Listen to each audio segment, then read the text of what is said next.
County Unified School District. We will always support you. Thank you.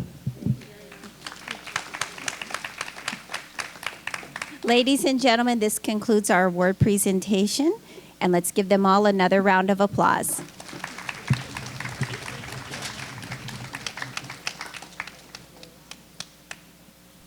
Okay, we're going to go ahead and move to 3.0, public hearing. 3.1, Hardy Brown College Prep Charter Renewal. On April 17, 2018, Ms. Vanessa Cagoy of Hardy Brown, and I know I probably said it wrong, of Hardy Brown College Prep submitted a charter renewal petition to the Charter School Operations Department.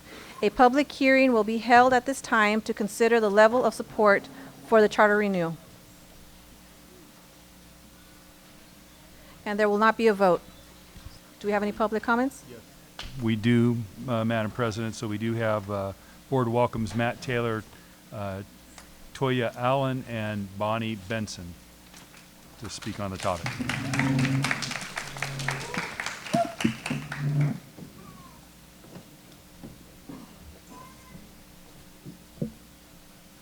And I show a couple other folks. If you're not with this same group, then you can come separately. If you are with this group, you can come now as well. We have a Jurine Storrell and a Brandon Young.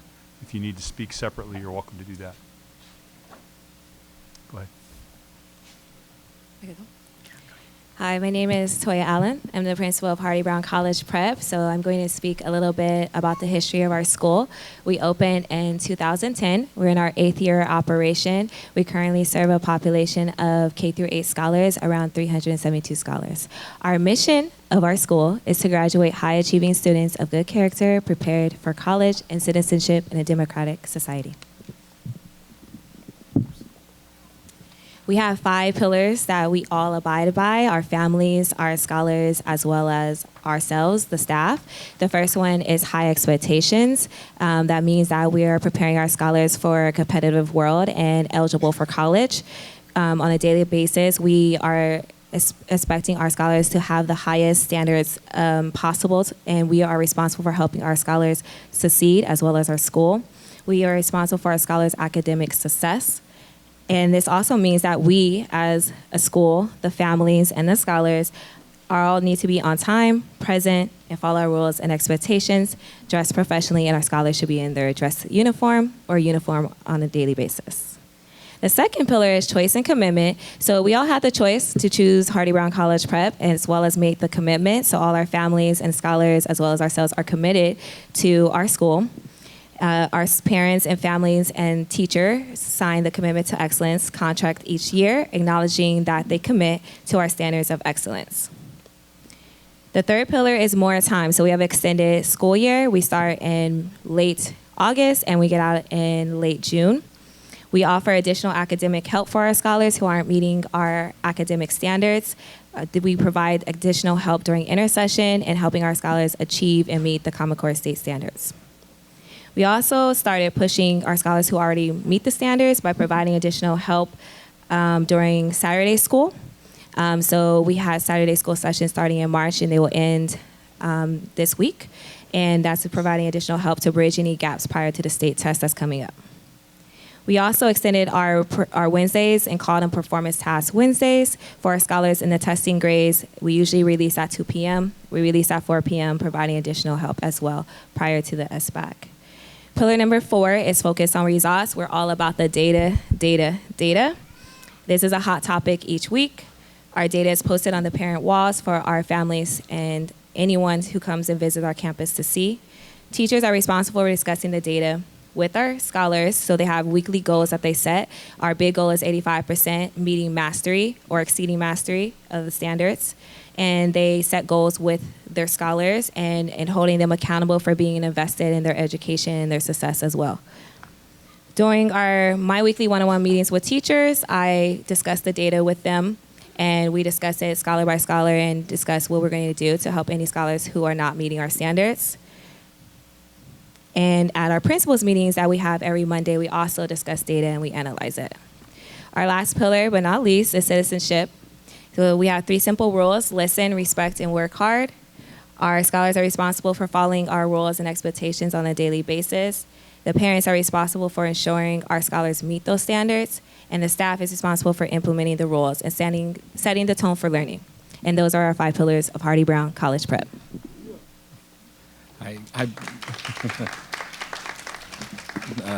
Good afternoon, President Medina and the rest of the board. My name is Matt Taylor. I'm the Director of Data and Analytics at Fortune School. As Ms. Allen mentioned, we do focus a lot on the data. So we included in our charter petition a long discussion about data, but we also wanted to bring some of that information here for a minute to talk about our demographics at Hardy Brown.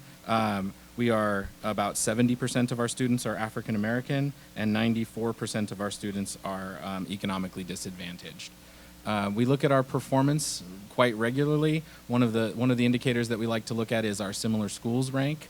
And Hardy Brown in the last 2 years has been a similar schools rank of 9 compared to all other schools in the state. So in the top 10% of all schools when looking at similar demographics. We also look at our data regularly after we do interim assessments. And what we find is that Hardy Brown is making huge gains this year, over 10 points in ELA and likely almost 10 points in math. So we're hoping to see some very big changes in this spring. We also focus a lot on attendance.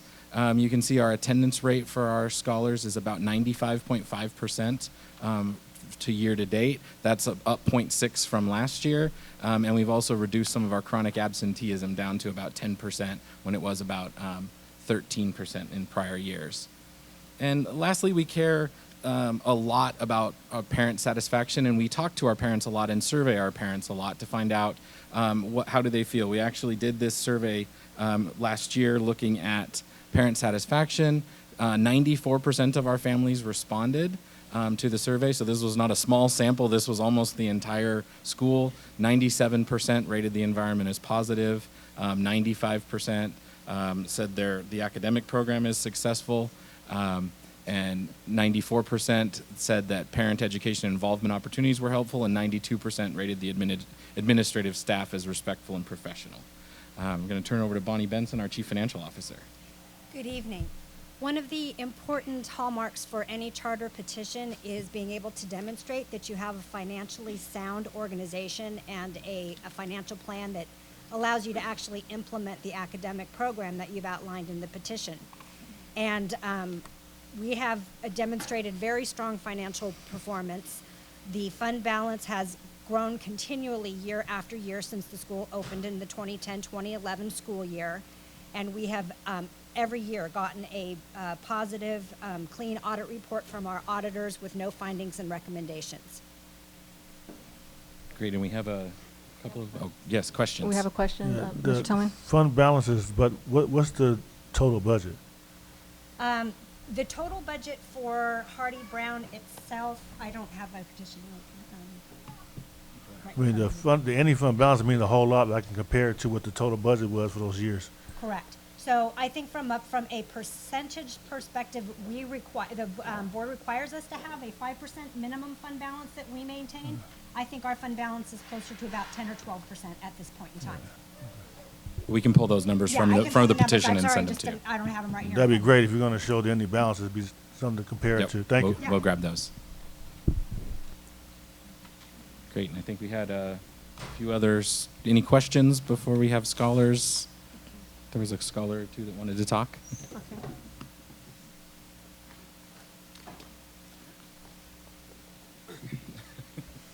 All right. Hold on. There you go. Speak, Jeremy. Hardy Brown College Prep is an awesome and an amazing school. If parents are looking for a good school for their kindergartners or first graders or any grade above, they should look at Hardy Brown College Prep. Hardy Brown College Prep teaches a lot of stuff. Hardy Brown College Prep is an awesome and cool school. You can learn exciting and new things. Is it? Mm-hmm. All right. Hold on a second. We didn't get her name, though. We got to get her name and her grade. What's your name? My name is Jaren Nay, and I am first grader. All right, thank you.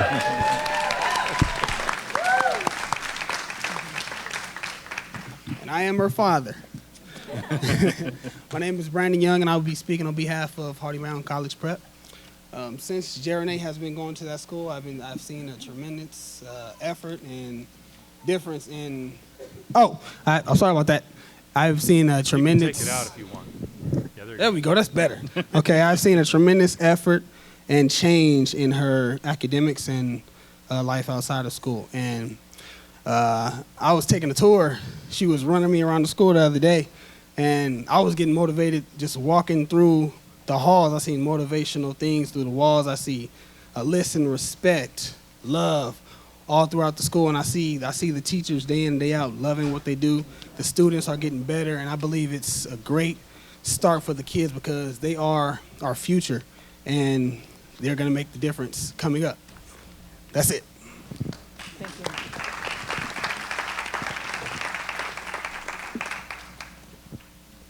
Hello, my name is Ricardo Darby, representative of Hardy Brown College Prep.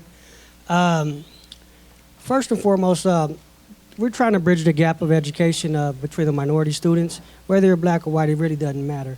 The most important thing is we're trying to bridge that gap and make a positive influence with our children to where they can transition to college. That's very important. If my child graduates from a Hardy Brown College Prep, she's going to have an AA in college already. So that's, very important. I have a water supply technology certification from Valley College. I'm one of Mr. Volkemer's former students. And I have a heat and air conditioning license. There's so many things that we can learn, or so many things that we can earn from education. One thing Mr. Volkemer probably told me, one thing you learn is, or one thing they can't take away from you is your education. So with that being said, that Title I, we need a little bit more of it. And thank you guys for your support and your backing. Thank you again. And we have one more scholar that would like to talk. Hi, my name is Nicole, and I am in first grade.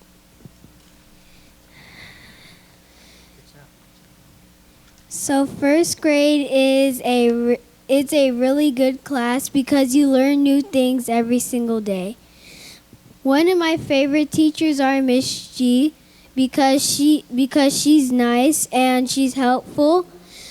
The other thing about first grade is your teachers always encourage you to help you with your work or anything else you need. And the other thing about first grade is that you always get to learn new things at first grade and in school.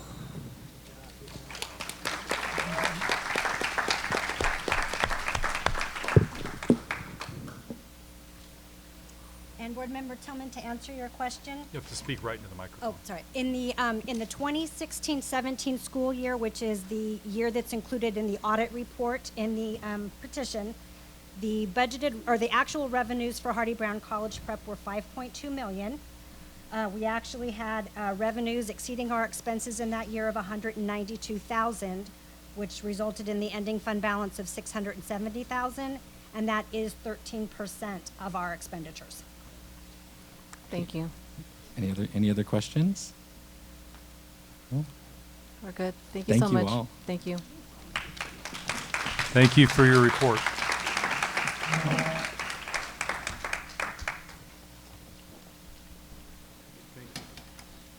Thank you for your report. Board, also we have a public comment on this topic. It looks like Jurene Stovall or Storall. I'm not certain. So you already commented, already spoke, and Brandon Young spoke. Okay, thank you. Great. Just want to make sure everybody spoke that wanted to. Those are all the comments on item 3.1. Okay, great. We're going to go ahead and go to 4.0, student achievement. 4.1, key performance indicators. So thank you, Ms. Medina. At this time, we have Dr. Volkemer is going to update the board on our changes, proposed changes for our district's key performance indicators as we work to have them align more closely to our state's accountability system. So with that, Mr. Volkemer, Dr. Volkemer. Thank you, Dr. Marzin. Board, thank you very much for sharing a little bit of your time with us This evening, are we still going? Okay. We have our objectives this evening are twofold. The first one is, as Dr. Marsden said, we want to get your input in terms of updating our KPIs so that they more closely align with our state's new accountability system. And then our second objective is to provide a demonstration of the state's dashboard system to increase your comfort with navigating that system. And so I'll cover the first part, and then Dr. Mitchell and Barbara Richardson from Educational Services are going to cover the demonstration. So you have a copy of the PowerPoint, and then there's a secondary document that's brown at the top. It says current and proposed. That you're gonna need that before too much longer. But just to give you a very brief bit of history about our key performance indicators, as you know, our community engagement plan was adopted. You adopted our community engagement plan back in 2013-14, and it stood as our strategic plan for the last 5 years. And as you know, and you'll hear a little bit more in June or July about our refreshing of that plan. But as we moved through the plan and we looked at the strategic objectives, one of the things was clear that we wanted to make sure that we weren't mistaking activity for productivity, that all of the effort and all of the energy and resources that go into our community engagement plan were going to lead to some measurable improvement in terms of student performance. And so that's where our KPIs came from. And if you were here on the board back then, you'll remember that we had over 30 key performance indicators when we first started. And as time went on and our accountability systems changed, we narrowed that down to 23. And then about 2 years ago, the board focused that a little bit further and said, we want to focus on 10 key performance indicators or metrics to serve as our measurable evidence that we're moving the dials in the right direction. And so I'm going to call your attention to this handout. Right? They're available for people in the audience as well. So to get right to the point, this is what we're proposing. If you look at the section of the document to the left where it says current, these are the 9 priority KPIs that we currently have. Most of the time we look at English language arts and math as separate KPIs because we measure both of them, but they are one on this list. So typically we've had the CASP reclassification, our AMAOs, our annual measurable objectives for our English learners, grad rate, A to G, attendance, suspension, dropout, engagement, and citations. That's our current list of priority KPIs. What we're proposing to you to bring this more in line with the state accountability system is to divide those into state dashboard indicators and what the state calls local indicators. So if you look under the proposed column that's also in brown, it says state dashboard indicators. And what we try to do is just correlate them right across so that number 1 remains number 1, CASP in English language arts and math. If you see number 2, it now is called, and you got a report about a month ago on the English Learners Progress Indicator, which takes into account reclassification rates and what we typically looked at as our AMAOs. Graduation stays the same as number 3. Where we had A to G requirements met, we're looking at the College and Career Indicator, which includes that measurable and a number of others in that area. So that would be in conjunction with what the state dashboard indicator would be. Then chronic absenteeism is a state indicator as well. And so we would move attendance down, and I'll go over the local indicators in just a minute. But what we would do is keep chronic absenteeism as our state dashboard indicator, as well as suspension rate. And then if you look, that leaves dropout rate, engagement through the Gallup student poll that we do every October, and our citations, which has been a key area of interest for our board over the last couple of years. And we would move them into the local indicators section. So you see there, number 1, it has basic services, which is essentially the Williams report, and you get quarterly reports in the board packet on the Williams report. Number 2 is school climate, and this is where we're trying to capture the rest of the areas where the board has said these are still very, very important to us. They may not be specifically tied to the state's dashboard, but we want to keep them as local indicators. So this was our attempt to make sure that we kept any priority KPIs and any other areas that you have expressed a deep concern with. So under school climate, it would be attendance, because chronic absenteeism is the new state dashboard indicator. We would keep attendance as a local indicator, as well as the dropout rate. The climate survey is the survey we did for the first time this year that was conducted by Panorama, and we have 1 year of results. The engagement piece of the Gallup student poll, which has been an important indicator for the board. Citations, which would move over from our priority KPIs, as would engagement and the dropout rate. And then DNF, we know that DNF has been an ongoing area of interest for the board, and so we would keep that as a local indicator, as well as third grade reading. We know that third grade reading is a gatekeeper for many things, including college attendance and in some cases college graduation. And so we were keeping those there. And then parent engagement, which is a mandatory part of the local indicator by the state. And number 4 is the state academic standards, which is our assurance to the state that we are teaching to the Common Core state standards. And so the information to the right is our attempt to bring our current KPIs into more closely aligned with what the state dashboard would indicate for us. And so that's really what we're asking the board to approve this evening, is that new format. We would be bringing, we would continue to bring regular reports to the board as information and data is available. Obviously, some of these are areas where we would bring you yearly reports, like CASP and the LP and the other areas of the state dashboard. Moving down to the local indicators, these are things that we would bring as frequently as the board wanted. For example, citations, you get a monthly report now on citations, and we would continue to do so. We're looking at DNF reports quarterly as grades come out, et cetera. So this is our proposal to you, and I would like to open it for any feedback that you might have. Mr. Tillman? Dr. Volkman, is this the same terminology that the state actually uses? The terminology is identical in the top section under state dashboard indicators.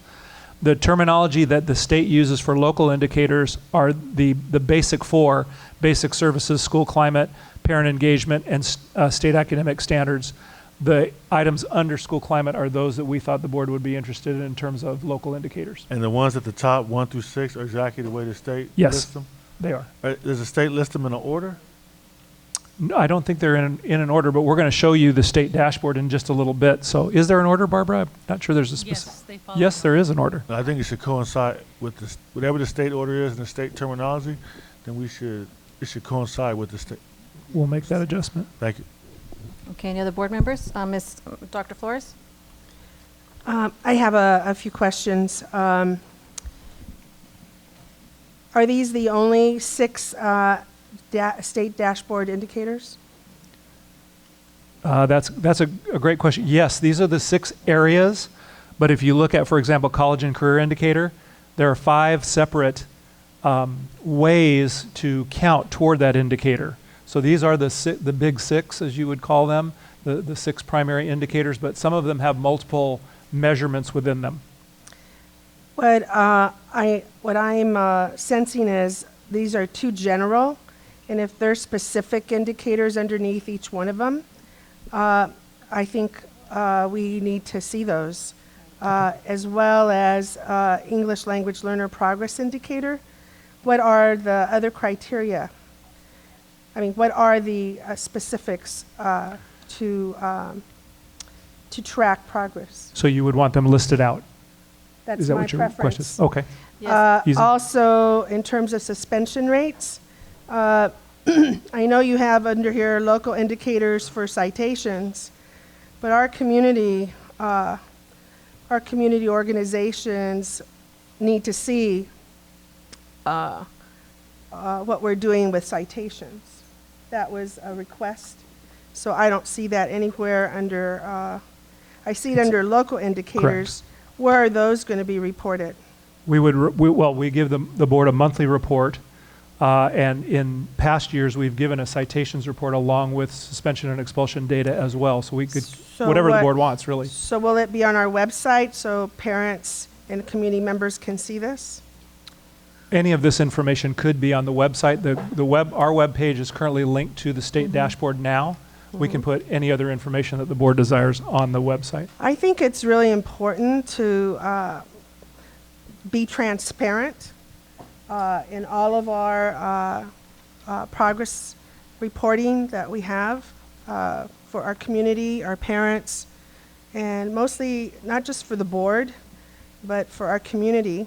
In terms of parent engagement, I do believe that's a very crucial item, and I see it relegated to local indicator when I know it's a very it's a requirement for state.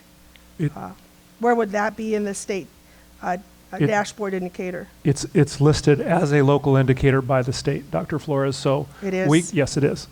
Those 4 areas you see, number 1, 2, 3, and 4, are the 4 local indicators that are identified by the state. And what constitutes parent engagement?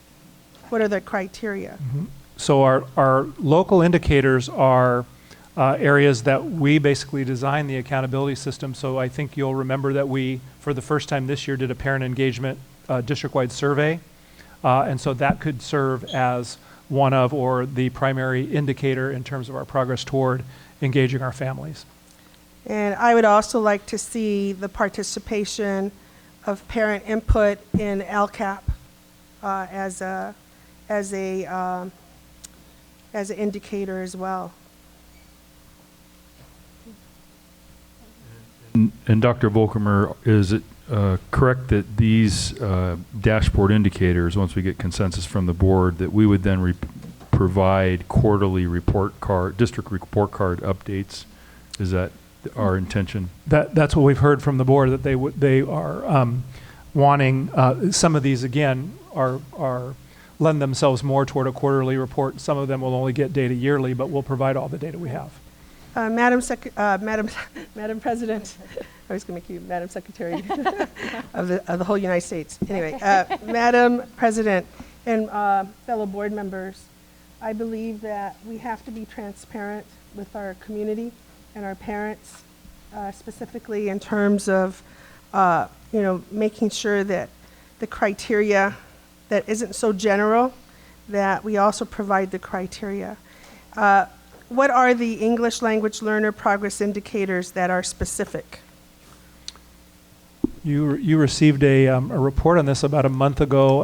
I'll defer to Dr. Mitchell. I believe it's a reclassification rate and students' progress toward English mastery, but I'll let Dr. Mitchell round that out if he So needs Barbara, to. can you spell those out? There were 3 indicators under the LP, and we presented that last month. I would like you to restate it, just for the public. So the English Learner Progress Indicator includes annual growth of all English learners, as well as students who have reclassified. They also take into account the number of LTELs. And so it's a formula that combines those different numbers and gives us a percentage of students who are making adequate growth in English language development.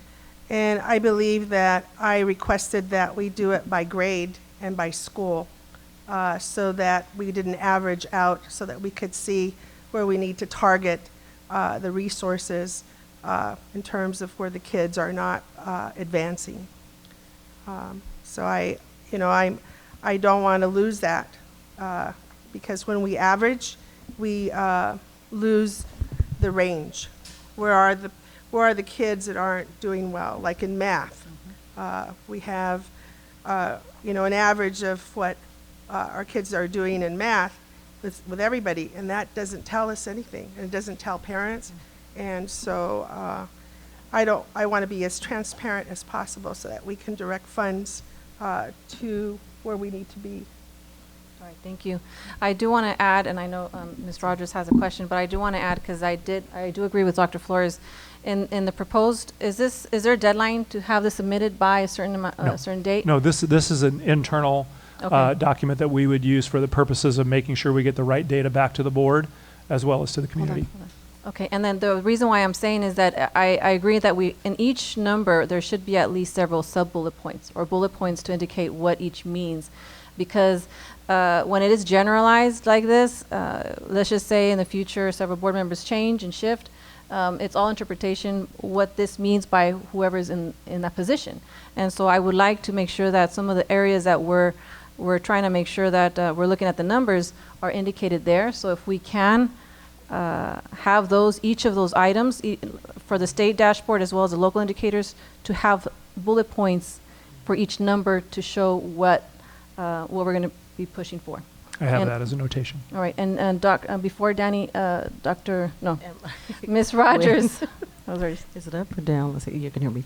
It's the same thing. I agree with you because I was trying to figure out why we actually kind of pulled it out, and maybe we just had tied more things to school climate. But I think that would be helpful for our parents and the community, just to be able to point to it, even for ourselves, so we don't have to continue to keep asking about it. We would know, or if this is going to be on our website, I think it'll be most helpful to see what exactly are we doing around, for example, because it was college and career, but we know we're still talking about A through G, so you know, Right. we will know how to wanna lose direct it that. and say, what does that mean, college and career?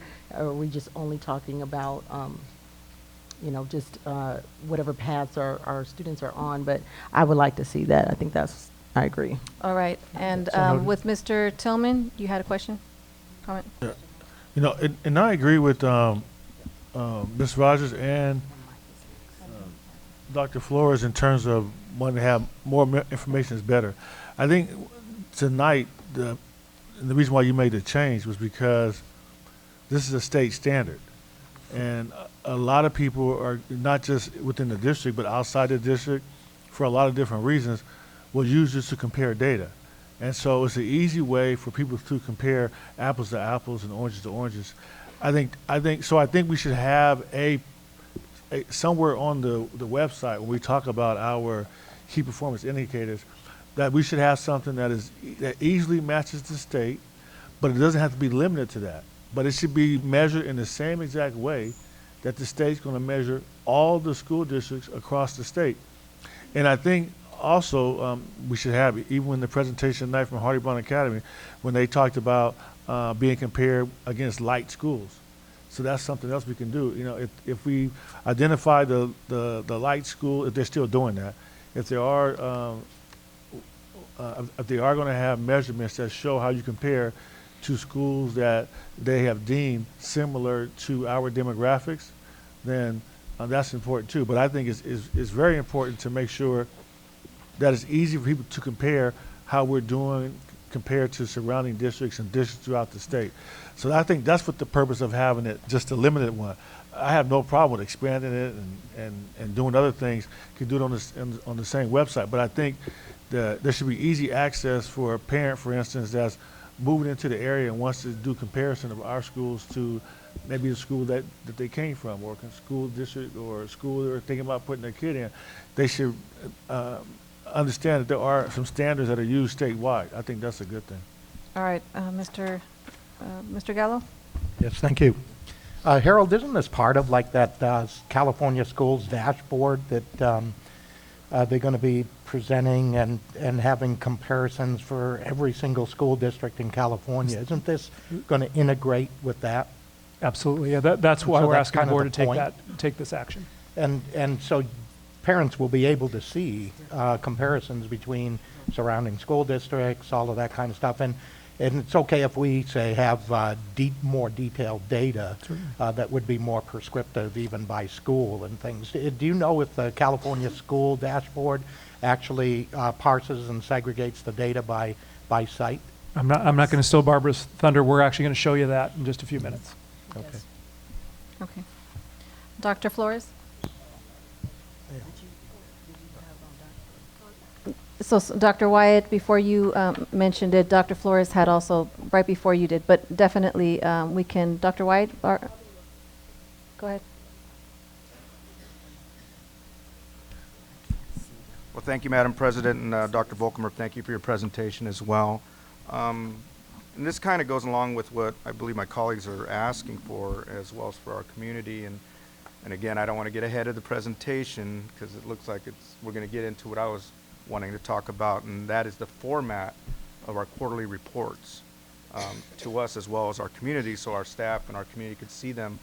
Are our quarterly reports going to be in the same format as the California dashboard, both the pie charts as well as the block charts? So we'll respond to whatever the board desires, but our intent at this point is to use the information that's available to us without having to recreate it, and then augmenting it as necessary. So you'll see in a few minutes that you can go to school data, you can go to demographic data, you can dig in as pretty pretty deep actually across multiple years when we have multiple years of data in the system. We can do the same thing for our local indicators to make it consistent in that way. Yeah, and thank you. The reason why I was asking for that is, during the year, then we could educate our community, educate our staff ourselves, and get used to that new format. So that would be something that I would request as a board member, is that when we do give these quarterly reports, they're similar or mirror what the California dashboard is going to look like. And then we'll have a clear understanding of what the reports are saying, and by the time we get to the end of the year or next year, we know exactly where we're at. Thank you. Thank you, Dr. Wyatt. Dr. Flores? Thank you, Dr. Wyatt. You said it eloquently. I just wanted to ask a clarifying question. A through G requirements met, does that mean completed? Sorry, yes. So you have students that are taking, we measure A to G in two ways. Are students on track to eventually become A to G qualified for CSU and UC admission? That's not my question. A to G met is they've met all the requirements. Right. My question is also, I want to know how many kids attempted and how many completed. We can show you that data grade by grade. So how many Yes. ninth graders are on track, how many are not, how many 10th graders are on track after the first quarter, after But the it's second quarter. not just on track, completion. This board wants to know if our kids have completed A through G requirements. Correct. And not met or on track. Right, and we have that at the end of the senior year, or sooner sometimes, when they've met A to G. We also have the completion rate in terms of they met all the requirements for A to G. For example, in ninth grade, if they, have A through G, how many of the kids completed their courses, and how many didn't? And if they didn't, they can't go on and take another A through G class. So how are they going to make that up? And I would like to see the date of how many kids completed and how many didn't and how many attempted again to complete it and what we did for that. We can get you that data. We track it. Thank you. Okay, thank you. Please continue. Oh, yes, Dr. Hill. Thank you, Dr. Volcom. Appreciate your presentation. My concern is, as we take a look at the proposed, and I kind of like it. I'm not sure more is better. And are we doing this primarily for our parents? And if we are, it should be in a language that we can all understand, and that parents will be able to understand the information that's there. So I hope we can kind of stay away from acronyms or either an explanation of the acronyms, please. But other than that, I'm sure there might be more questions after you show the dashboard. But right now, I just hope it doesn't get too jumbled that people look at it and say, heck, I'm not going through all of this. But it needs to be user-friendly for our parents. And I know it would be user-friendly for our staff. So those are the concerns I have. Thank you. But other than that, thanks a lot. Okay, thank you. If there are no other questions on this part of the board, we're going to turn over to Dr. Mitchell and Barbara Richardson for a demonstration of the state dashboard. Thank you, Dr. Volkemer. So, board, what we want to do tonight, we're going to ask Barbara to probably take 3 or 4 opportunities through the year to familiarize the board with the state dashboard and new accountability system. They've changed it recently, and so what we're doing today is Barbara's staff is passing out some devices for you.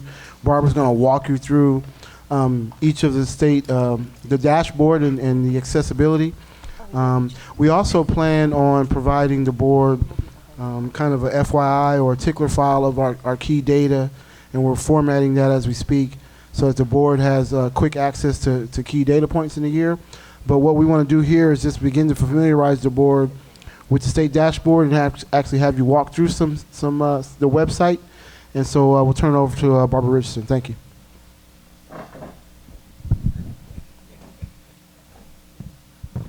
Good evening, board, and we're very pleased to be here. You have helpers behind you, should you need them, from Accountability and EdTech, and you're working on one of our Chromebooks that students use in the classroom every day. So lots of opportunity here. We're going to take you through the California School Dashboard. The dashboard, you can access data for at the district level, the school level, the state level, and the county level. And so those are all available through this website. You can just type into any browser, CA School Dashboard for California School Dashboard, and it will come up with this home page. Once you're there, you're going to want to type San Bernardino or part of at least the first 5 letters of San Bernardino in the search bar. And then the next piece is that you're going to make sure that it's toggled to fall 2017. That is the latest version of the data that's put out by California Department of Education. And then you're just going to hit the search bar. And it will take us to the San Bernardino options. And I want to point out on that home page, there's also tremendous resources there for families and for anyone in the public, all our stakeholders. There's a fast start guide, there's video tutorials, there's a whole section on getting to know the dashboard, and then there's also a communications toolkit. And we've gone through this dashboard with our parent councils, and they've been very receptive to the information that's shared on the dashboard. Once you hit that search bar and you're now on the page of the dashboard that's going to show you the different options for San Bernardino, and tonight we're going to look at San Bernardino City Unified, so we're going to look at the district level dashboard, and it's highlighted there. If you can find that and then click the search bar again, and it will take you to the home page that comes up no matter whether you're searching for a school, a district, or a county, or the state data. And that's the equity report. And the equity report is the first of 4 reports that we'll show you this evening. They're all on, based on the district data. Up at the top of the equity report, you'll find the information on our demographics, and that information is based on our C-beds enrollment. You'll also find there that you're on the fall 2017 version of the dashboard. The 4 reports that I'm talking about are those 4 tabs right in the middle of the page, and we'll return to this part of the dashboard to navigate between those reports. So that equity report is the first one that we're working with. And as you kind of scroll down a little bit on that equity report, you're going to see those state indicators that Dr. Volkemer mentioned. You'll see chronic absenteeism, suspension rate, English learner progress, graduation rate, college and career indicator, English language arts for grades 3 through 8, and mathematics for grades 3 through 8. Those are all the state indicators. Next to that, you'll see the student performance level. And that performance level is that little pie chart that we've looked at before. It goes from red at the low end to blue at the high end, and you can see that range on the bottom of the page. Also, this report tells you how many student groups are included in that metric. Typically, San Bernardino City Unified at the district level, we have 13 student groups that are included. And along with that, for our English learners, we have 1 student group. For graduation, we have 9 student groups. Where you see an NA, it means that that data is not yet active in the system. So chronic absenteeism and the full piece of college and career is not yet fully filled. Okay. You'll also see this column to the to your far right. This is a column that tells us which of our student groups or how many student groups are at high risk, meaning that they are in red or orange. And so that information is included on the equity report as well. As you move toward the bottom of the page, this is I'm sorry.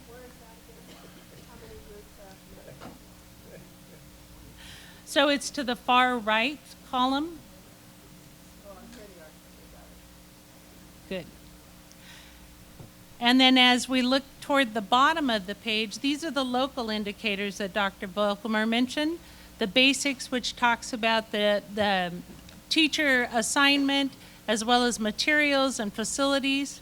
We also have the implementation of academic standards, parent engagement, and the local climate survey. Those particular indicators are not given a performance level with the pie chart. They're recorded as met, not met, or not met for 2 or more years. And that's, again, the district designs the accountability for that and self-reports that information to the state dashboard. As we move back up to that middle set of tabs, we're going to move on to the status and change report. And so if you find that middle section of tabs, and you're going to click on the one to the right of the equity report. Before we go there, Oh, yes. Yes. Before we go there, I want to look at the English language arts 3 through 8 and mathematics 3 through 8. So we're in yellow. Correct. Correct. And out of 13 groups, student groups, 5 are in orange and red, means they're not meeting them. But what does the yellow mean? The yellow means that we still have more growth, more opportunity for growth in that area. That's an overall rating for English language arts and mathematics. And math. Those are based on those 5x5 grids that we've looked before at in terms of status and change. And you have one of those grids in your packet, I believe, behind the next report. Mm-hmm. Well, this is just a visual, but it Correct. doesn't give us the data. Right, when we go to the status and change, you'll okay. see the actual All right. numbers. Okay. Thank you. Certainly. Okay, so we're moving to the status and change report. And as you come up on that status and change report, you're going to see the same indicators for the state indicators. There's not a status and change for local indicators, just for the state indicators. And you'll see over toward the right-hand column, the status, so it will tell you on the 5x5 grid what is the status of that particular indicator. And then in the next column, it will tell you how that status changed compared to the year before. Either it maintained, it increased, it can increase significantly, or it can decrease. And so it will tell you which one of those categories it falls under and by how much. When you read this particular report, you read it horizontally. So for English learner progress, we're considered at a green performance level. Our status is high with 76.4% of our English learners making appropriate growth in English language development. And we increased over the last year's metric by 6%.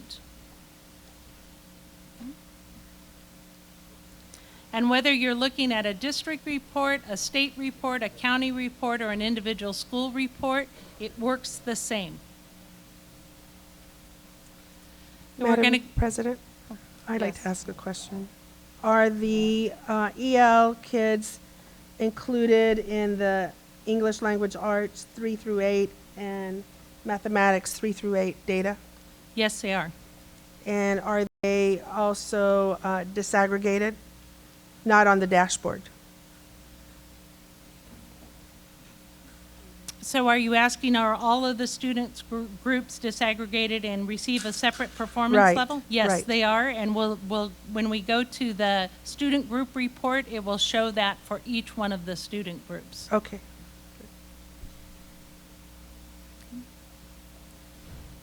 Okay, we're going to go back up to that middle section again where the tabs are. And we've been in the status and change report, and we're going to move one to the right, which is the detailed report. So you just click on that tab, and it will take you to the dashboard detail report. And in this report, what they give us is the growth over time, or the longitudinal growth of each one of the metrics. So when 3 years are available, they provide 3 years of data.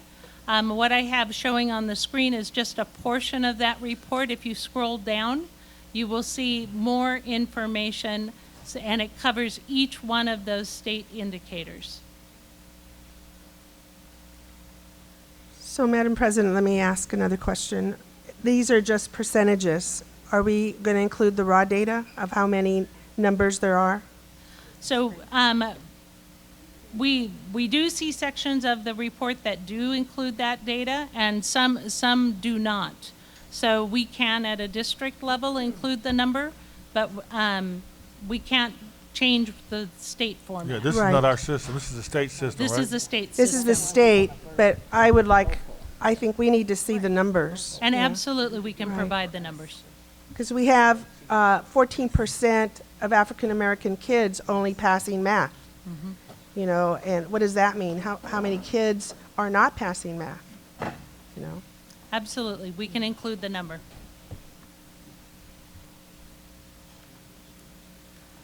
If we move back up to those tabs that are at the middle section again, we're going to move from the detailed report to the student group report. Again, you're just moving one tab to the right and clicking on that tab. And when you open this page, in order to see all the student groups, because we have quite a few, you'll have to scroll to the right. And so what you see displayed is the full gamut of student groups.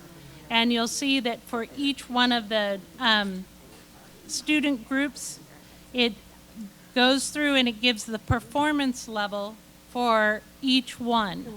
So for all students, graduation rate, the performance level is green. For English learners in graduation rate, it's green. For foster youth, it's yellow. It's also yellow for students with disabilities. We also see a green performance rating for homeless, socioeconomically disadvantaged, and African American students, Hispanic students, and white students. And for our Asian students, we see a blue performance level. Where you see the asterisk, or if you're at the back of the room, you probably just see a dot.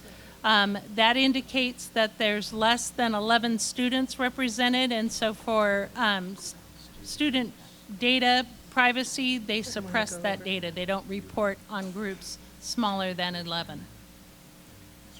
Oh, I use a mouse. So this is an overview of the 4 main reports on the California School Dashboard. If you were to look up a specific school, you would see the same 4 reports formatted in the same manner.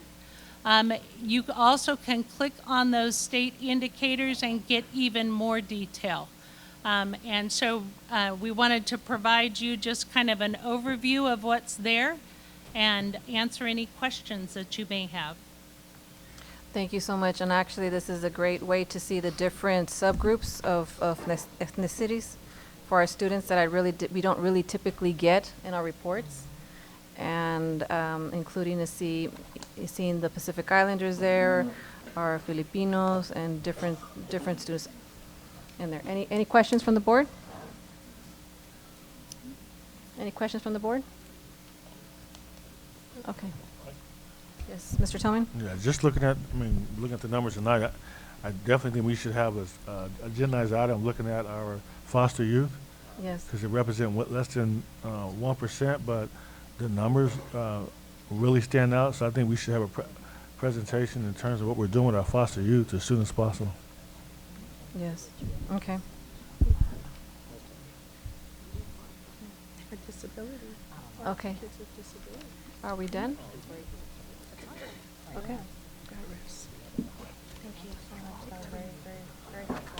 So board, as they're taking your Chromebooks back away from you, sorry. Yeah. Not a door prize. They're all out with families. So I want to make sure that we have the right follow-up steps for you, board.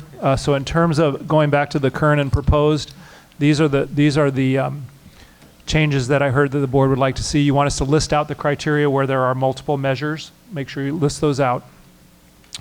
That we make sure we coincide with the order from the state. So we ordered these based on our old KPIs. We'll take them in the order that the state presents them. That our quarterly reports mirror the state dashboard. That we use similar schools' data as it's available. That we make sure that all of this data, both for state indicators and local indicators, is on the website for the sake of transparency. And that it's presented in parent-friendly language and format. We capture your desires? Mr. Tillman?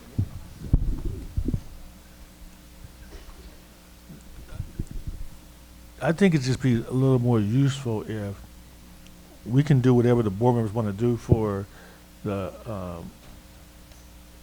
our own customized view, which is fine. But I think it'd be easy just to make sure there's a link on the page that goes, when they click on that link, it goes directly to San Bernardino Unify and starts where we started tonight. And then the parents be able to dig down on that state system. I think that's the best part of transparency. I think what we don't want to do is present something before that to give the impression we don't want them to see how the state has displayed the data for everyone.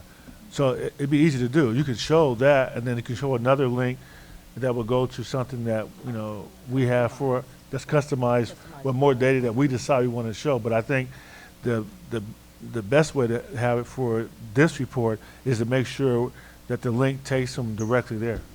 It's on the website now. Perfect. All right, thank you. Dr. Flores?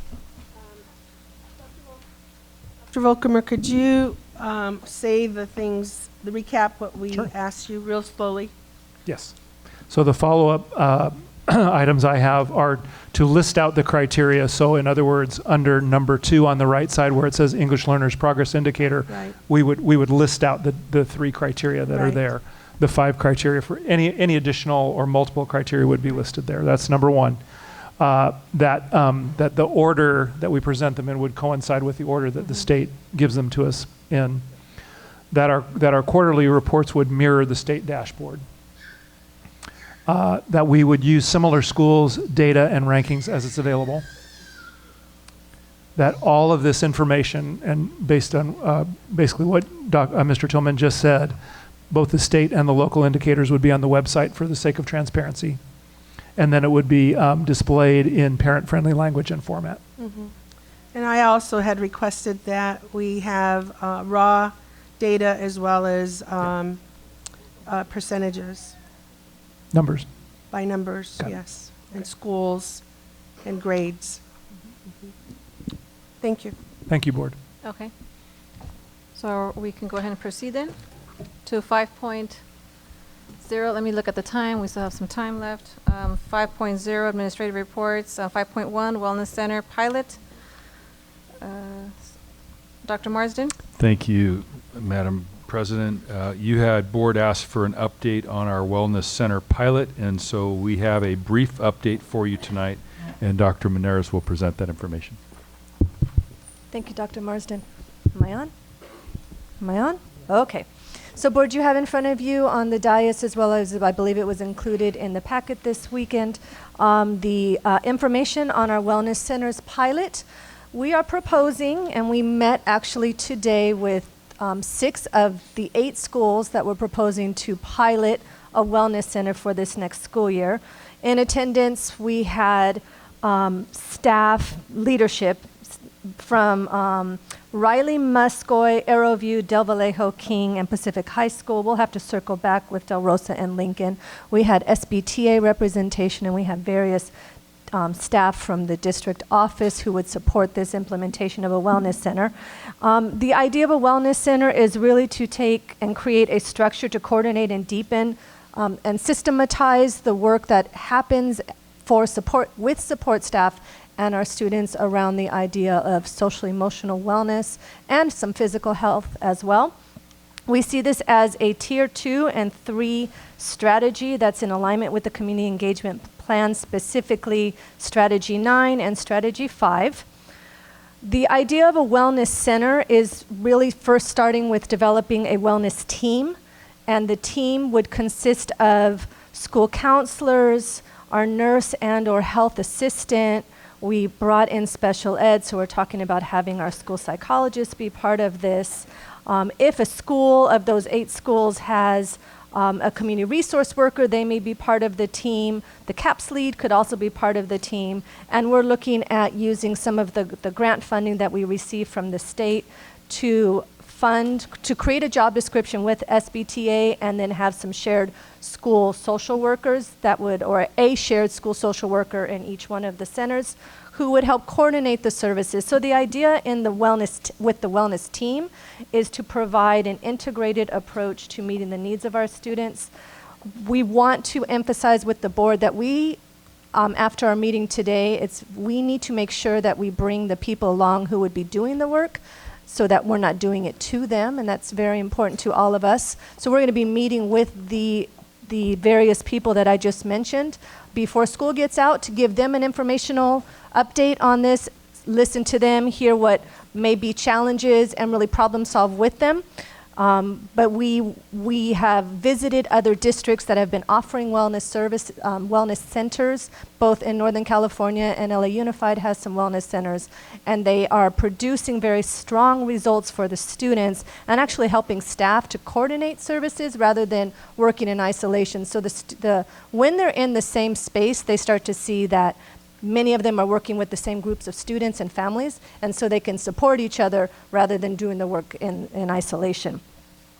What would be happening in a wellness center or with the wellness team is that there would be services and programs combined around health information services, connecting to our outside agencies and partners, providing case management as appropriate, some restorative group counseling, and then if need be, we could have some individual therapy in there offered by whether that be our heart team or the Department of Behavioral Health and the organizations that we partner with them.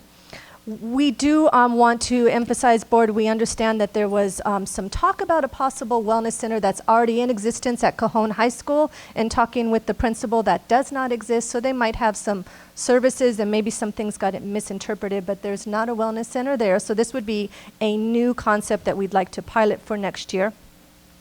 The referral process for students to attend the wellness center would come through teachers initially. Students could also self-refer.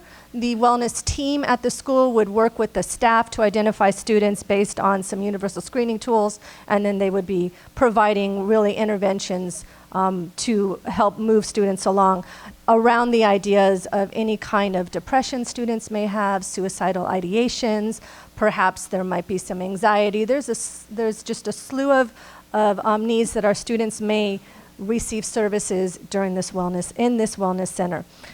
Want to emphasize with the board and the community that the center itself is it's going to take some time to get the facility in place, because you have to be sure that there are spaces, offices that are private and confidential. If we put our nurse in there or a health assistant, then we have to provide the restroom and the nursing space. And so all of that is going to take time. So the actual creation of the center may take much longer than the wellness team. But we believe that once we bring the staff into this and talk with them and problem solve how to offer this, that the wellness team, this team of adults coming together and looking at student needs, can start for next school year very quickly. A big difference, just to make it clear, there's been mixed language around wellness centers versus school-based health clinics. And so a school-based health clinic is exactly what it sounds like. It's a clinic that anybody would go and visit with your doctor. And so in order to have a school-based health clinic, we have to meet the requirements of the state, and there's a lot more facilities and regulations that would need to be in place. In the future, we would like to have school-based health clinics at all of our high schools, but that is something that we have to work with the state on in our facilities and modernization, and that's just going to take more time. But we believe this wellness team is the first step. moving towards wellness centers where all of those people can work together to support the students and the families, and then down the road offer school-based health clinics at our high schools.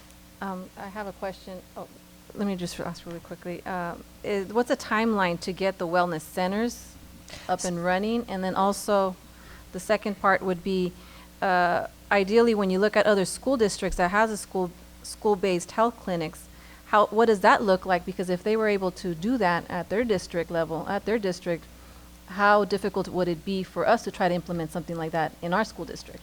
So is Mr. Pace in the audience? Could you come and share timelines on renovation of facilities? I believe, but I don't want to misquote that, the approval through the DSA process is about 12 months, but I don't want to overstep that. Am I correct? And so, Mr. Pace, the timeline for, so if we were to take, so the wellness centers that we were able to see in Northern California were actually 2 classrooms that then were divided into office spaces for the school counselors, for a community-based organization to come in and out of a private office space. There were about 2 spaces that were made larger for the group circles type of work, and then there was the nurse, which requires, again, a restroom and some additional pieces. And so that was 2 classrooms that got renovated, but they had to have the restroom in there, and so that's always a little bit of a challenge. Even with that, though, that's a 12-month period, correct? Yes. Now, the school-based health clinic, which is what we were trying to move at specifically for Pacific, that is even longer, and I don't know the timeline on that. Please. Thank you. So I'd say very quickly a few things that need to be evaluated. Our restrooms are some of our more expensive things to build, and depending on sewer lines, connections, we're going to have to look at that more closely. CDE has very specific requirements as to the location of nurses' stations, so we're going to have to look at that. And we are looking at the Wellness Center at Pacific in a larger view. I'd say that's a little further down the line, but yes, I'd say roughly the 12-month timeline is accurate. And then when looking at for the clinic as well? It depends on how we look at it, but yes, ma'am. Okay. And board, just so you know, we are also investigating other options for the clinic piece of it with other agencies. So we're not okay with just waiting. We are looking for other avenues for, especially for our high schools when it comes to the school-based health clinic piece. So we're in conversation with some community-based organizations. I do want to emphasize that the power of all of this is the team coming together. So this is most of it is staff that we actually have. They are not in the same space. The counselors work in their counseling space, as you know, and that's where their office is. The nurse and the health assistant may be in a very different portion of the facility or the school, and then there tends to be less conversation with our community resource workers or our psychologists. So bringing them into having regular meetings coordinated by a school social worker will produce great dividends. And then the center will come along to really help support it further. Could this be connected to as a career pathway in looking at our nursing track or our health track? We absolutely can do things like that. That could be very exciting. We can align this also with our adult school and our licensed vocational nursing. There's many avenues we can take as we move down this pathway. Okay. And Dr. Flores? I really appreciate the prudence that you're taking and the time to do a pilot. And I think that that's really important because we want to get it right in terms of all the requirements and dealing with facilities, but also the team. And I think we will get great dividends in terms of our team working and having our kids have access. My question that I have 2 questions. Do we require DSA approval for adding bathrooms?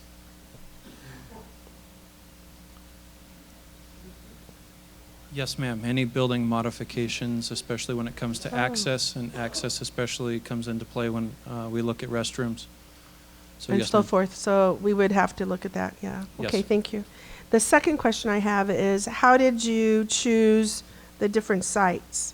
And with the caveat that I should tell you why I think that these middle schools don't, matriculate into Pacific High. The middle school, Arrowview, and I think part of Del Vallejo goes to San Bernardino, and I think also Arroyo, and King, I do know, goes to Arroyo. So I'm wondering why we didn't, have those high schools that actually, the kids matriculate in. Very good question. We really went through there. So as I shared there, we had been working on trying to get a school-based clinic at Pacific. That was our first, most of this school year, trying to get that, and came across these facility needs and then other elements. But it just made sense, since we've been in the conversation with Pacific, to use Pacific as the high school. Then the 3 middle schools, it was a combination of, do they have space? So that was some of this. Have we seen or heard that there would be a need at that school and a good place to be starting?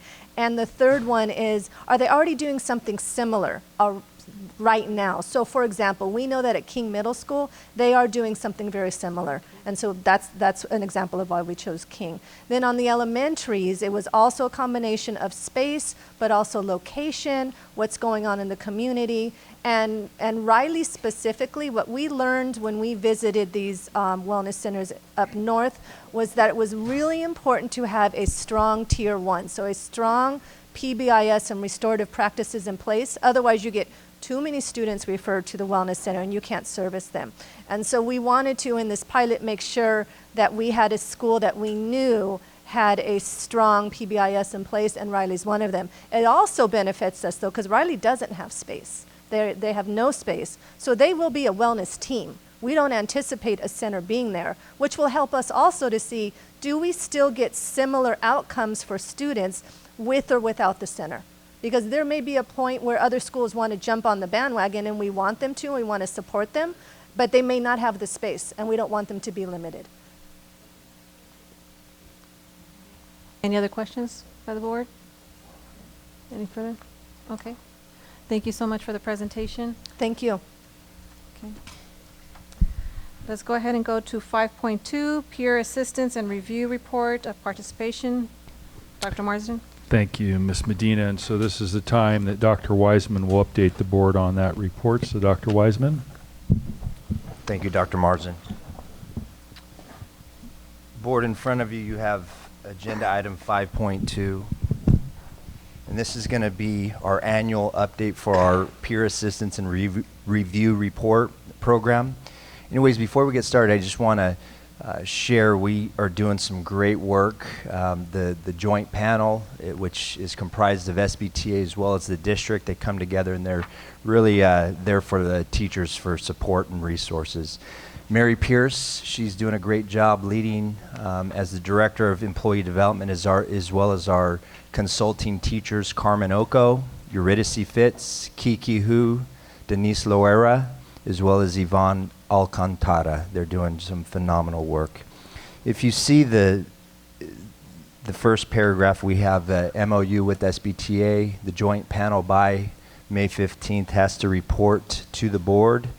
The next page, page 3, you see we have 57 teachers, which includes tenured teachers that were unsatisfactory, which was 8, intern teachers, tenured, probationary, interns, emergency, as well as some probationary who have cleared their credential in another district, left that district, and came to us. And we're happy to report that of the 8 unsatisfactory mandatory participants, and there's a typo here, it's actually 6 of them have improved and will not remain on the U status. So that is our report for PAR. Any questions? Okay. No. And there is no vote, but we do have public comment. No. So I go ahead and move forward then. Let's go ahead and go to 5.3, 2018-19 Board of Education meeting calendar. The proposed 2018-19 Board of Education meeting calendar has been prepared for adoption. So thank you, Madam President. And yes, Board, we've taken into consideration the direction you've given us in the past, and we've also put into this calendar there would not be a board meeting during spring break, which we had overlooked previously, and so there you have it for 18-19. Is there any discussion? Can I have a motion? Second. Okay. Any further discussion, just to make sure? Let's call for the vote. All those in favor say aye. Aye. All those opposed say nay. Okay, motion carries. 6.0, student board members are not present tonight, so I do not see them, but I will remind the board that on our during our May 22nd meeting, we will recognize our outgoing student board members. So wanted you to be prepared for that. If any of you wanted to do anything individually, we will be recognizing them with a gift from the district. So we'll be prepared for that. wonderful. Thank you so much. Then 7.0, public comments. This is the time during the agenda when the Board of Education is prepared to receive comments from members of the public on any matter within the subject matter jurisdiction. We recognize, when recognized, please step to the podium, give your name, and limit your comments to 5 minutes or less. The time limit for public comments by 6 or more individuals on any one topic is 30 minutes. Dr. Marsden? Thank you, Madam President. So, public, just so you're aware, these comments are brought forward as they're received by Ms. Cunningham. So our first public comment tonight is from Aiden Williams and Larry Shackelford from the CAPS Golf. So good evening and welcome.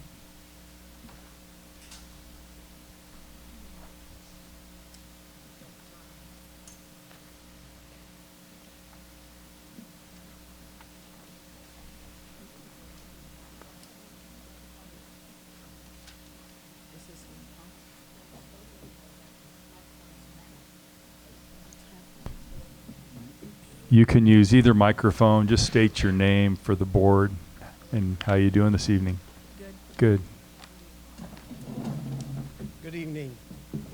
Good evening. And you'll have to speak right into the microphone. It's difficult to hear. You get to pull it off the President stand if Medina, that's helpful to you. Board members, Superintendent Marsden, Cabinet.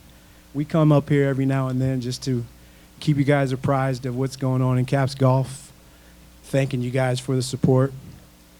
And we're coming up to the end of the school year, and we're going to have our end of the year picnic coming up. And I know some of you guys have requested information about our golf outings, and we're working on that. We're working on a website so that you guys can just go to the website and see what we got going on, when we have it going on, and where. Today, I want to introduce you to Aiden Williams, who just had a birthday. Happy birthday. And thank you. For his birthday, we were going to give him this set of golf clubs.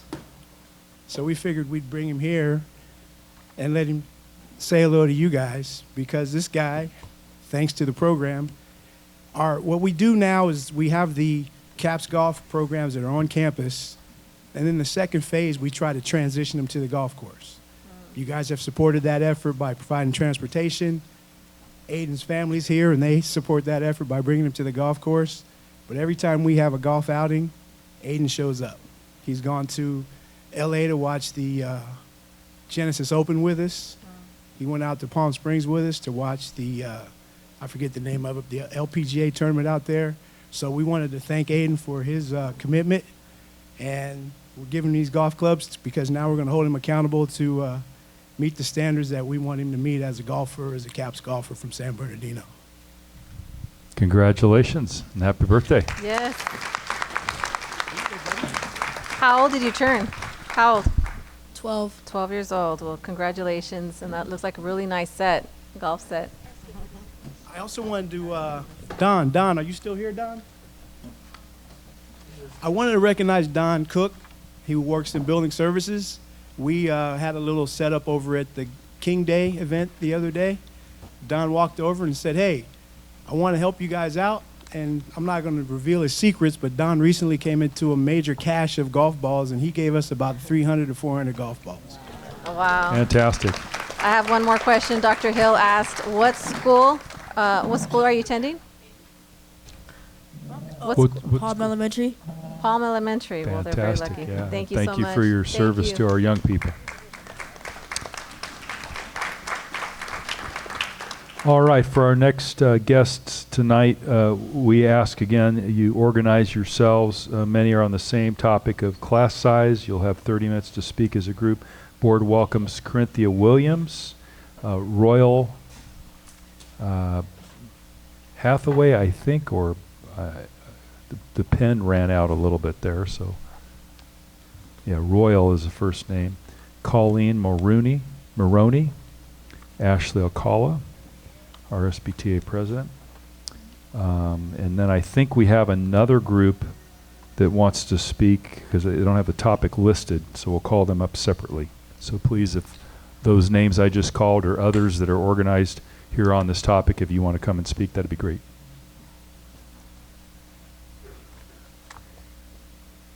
And you have a total of 30 minutes, so I don't know if anybody else will be joining you? No? Okay. All right. Good evening. Okay.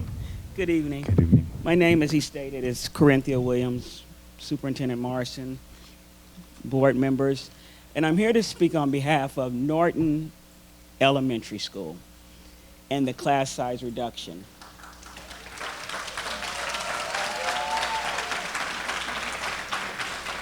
I don't know if you guys, any board members, any members out here, if you have not yet seen Norton Elementary School, get there, because they are doing amazing things at that school. They are, what are they, project-based learning with their STEM. These kids, I have watched them, my grandson goes there, he's in 4th grade.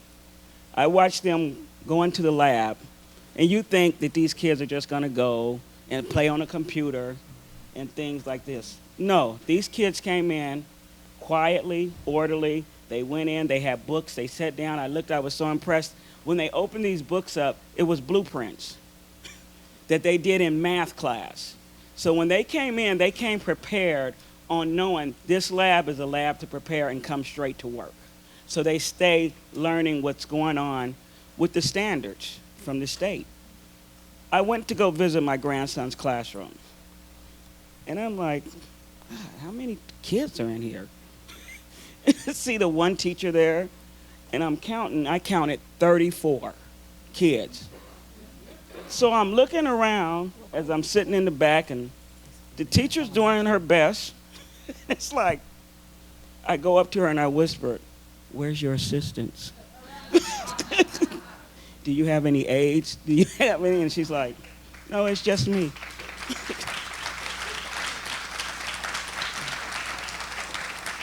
It was, to me, as a grandparent, as a parent, it was amazing to me to see this teacher, this one person with these 34 elementary kids, 4th graders, and you guys know how sometimes our grandkids just the one. And now you have 34 of them, no assistant, just that one Superman or Superwoman with that cape on. I'm asking, and I'm challenging this board to look into that. Okay? And you guys, if you really care about the youth and this foundation, you will reduce these classes for these teachers, or you will get them some assistance in those classrooms. Because for years, and Dr. Wyatt can tell you, I worked with county schools. And there's one of us, and we have two assistants in the classroom with them, and we'll have probably 15 kids. So to see these teachers at the elementary level doing what they're doing, I would like for my grandson to get the best education that he could get. And I don't want to see 40 kids in the room or 50 kids in the room. Now this teacher's tired and she can't give her best or his best. So once again, I challenge you all to look into this and get these teachers the help that they need to reduce these classes so that they can be the best and make these students in this foundation the best to grow the strongest that it can grow. Thank you so much. I have a question. Excuse me, hold on. I have a question for you. I have a quick question. What grade was that in? That was fourth grade. 4th grade, okay. Thank you, Ms. Williams. Thank you. You're welcome.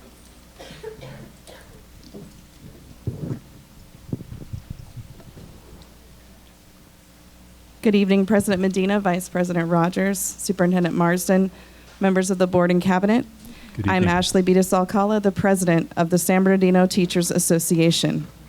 And I rise tonight with the support of the 3,000 members of SBTA and our bargaining team to again address the district's unwillingness to seriously address class size and caseloads. Since 2014, SBTA has been actively advocating for smaller class sizes and caseloads. At that time, this board even established a joint committee of stakeholders to examine the research and come together to have common recommendations for this district going forward. Here we are, it's 2018, 4 years later, and we're still waiting to see the fruition of that work.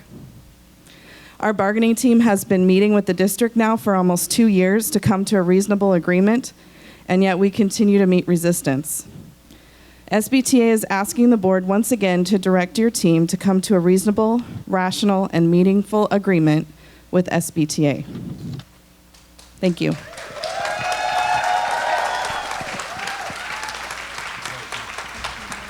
Thank you, Ms. Alcala. Good evening. My name is Colleen Maroney, and I'm here tonight representing the parents of the children in our district. My son is a student in this district.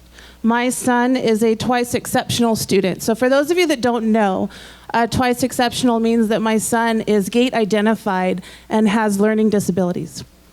My son's disabilities were not identified until he was in the 3rd grade. And by that time, he was failing school. My son, I'm going to pull it together. My son was in a dual immersion program. During the 3 years it took to identify my son's disability, he fell behind in his Spanish language development. And it became too overwhelming for him to be involved during the Spanish instruction in his class. It would send him into a sensory overload and he would melt down. As the year ended, I had a difficult choice to make. My son could not function in a classroom when Spanish instruction was occurring, but if I moved him out of the dual immersion program, he would be forced to learn in a classroom of 34, sometimes more, students. If I kept him in the dual immersion program, he would be in a class of only 27 students. That is 7 students less. No one on the IEP team, which included school staff and individuals from the special ed department, believed that a class of 34 would be a good fit for my son.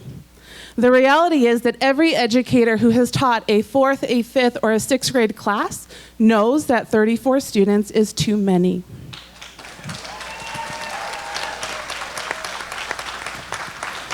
During this time, I was a 6th grade teacher in an elementary school. I know firsthand what it is like to have a class of 34 students. I know what it is like to have students in my class that I never get to know. I know what it is like to work in a classroom so crowded that I can't design any learning activity where students get up and move around because there is no room to move around. I know what it's like to have a student in a wheelchair who is unable to go anywhere in the class except by the door because there are too many desks in the classroom. Therefore, I knew that if my son was in a class of 34 students, he would get lost in the crowd. So I made a difficult decision. I chose to keep my son in a program that he did not need so that he could be in a class with 27 students. The IEP team worked with me to create an environment that would enable my son to be successful, which they agreed included keeping him in a class of only 27 students. Today, my son is thriving. He's a 5th grade student. He has a 7th grade reading level. He scores meets or exceeds on the SBAC every year. He won a silver medal at the county science fair, and this was the year he was finally gate identified. None of this would have been possible if I had moved my son into a class of 34 students. In his smaller class of 27 students, he receives more one-on-one time from his teacher. He has more opportunities to participate and be engaged in the lessons. The environment is less chaotic. His teacher is able to intervene quickly if he starts to go into overload, and she has the space and the time to help him when he starts to have a meltdown. And let's be real, the teacher is less stressed herself. As a parent, I don't want my child to be in a classroom where the teacher is overburdened and overworked. And SBCUSD has a long history of overworking its teachers. I know that personally. I don't want my child's teacher to spend her weekend grading papers and planning lessons. I want her to go home, spend time with her family, and come back Monday refreshed and ready to help my son learn. As a parent, it is my hope and expectation that those of you in positions of power in this district would be advocating for our students, but right now that is not happening. Class size does matter, and anyone who says differently is not putting our students first. Thank you. Thank you, Colleen. Hello, everyone. I'm here to speak on class size as well. Actually, let me give you background. This is my first year with San Bernardino City Unified. However, I've been teaching mild to moderate special education for 18 years. This is my 19th year. I graduated from Cajon High School. I purchased a home in San Bernardino, so I am committed to retiring here. I love this district. It's great so far, and I love my kids. So just know that coming in. The problem I see, and I haven't been able to meet you personally, coming in, I currently have a class size of 21 special education students with one instructional assistant. Coming in to this district, they were not aware necessarily that I had been teaching for 17 years and could handle my students well. However, I was shocked. I was flabbergasted that they expected me to differentiate with that many students with one instructional assistant. On the days my instructional assistant is not available, I have no help. There is no classified sub to come in and take that position. So we have to pull other resources from our school to have someone to come help, or I'm on my own. That's a problem if a child is upset, having an issue coming off of the playground. I'm by myself. At my previous district, every year, without fail, I was able to exit students back into the general education classroom. I had a maximum at 15 students. I had an additional instructional assistant assigned to that classroom. We were able to produce learning that was amazing, spectacular, and what these kids deserved. We are shooting, our goal is to get them to thrive and go back to be with their peers. That is our goal, if possible. I believe they all have the potential to do that, given the right circumstances. My primary classroom on my campus has 1st through 4th grade in one classroom. She has 19 students. I am sorry.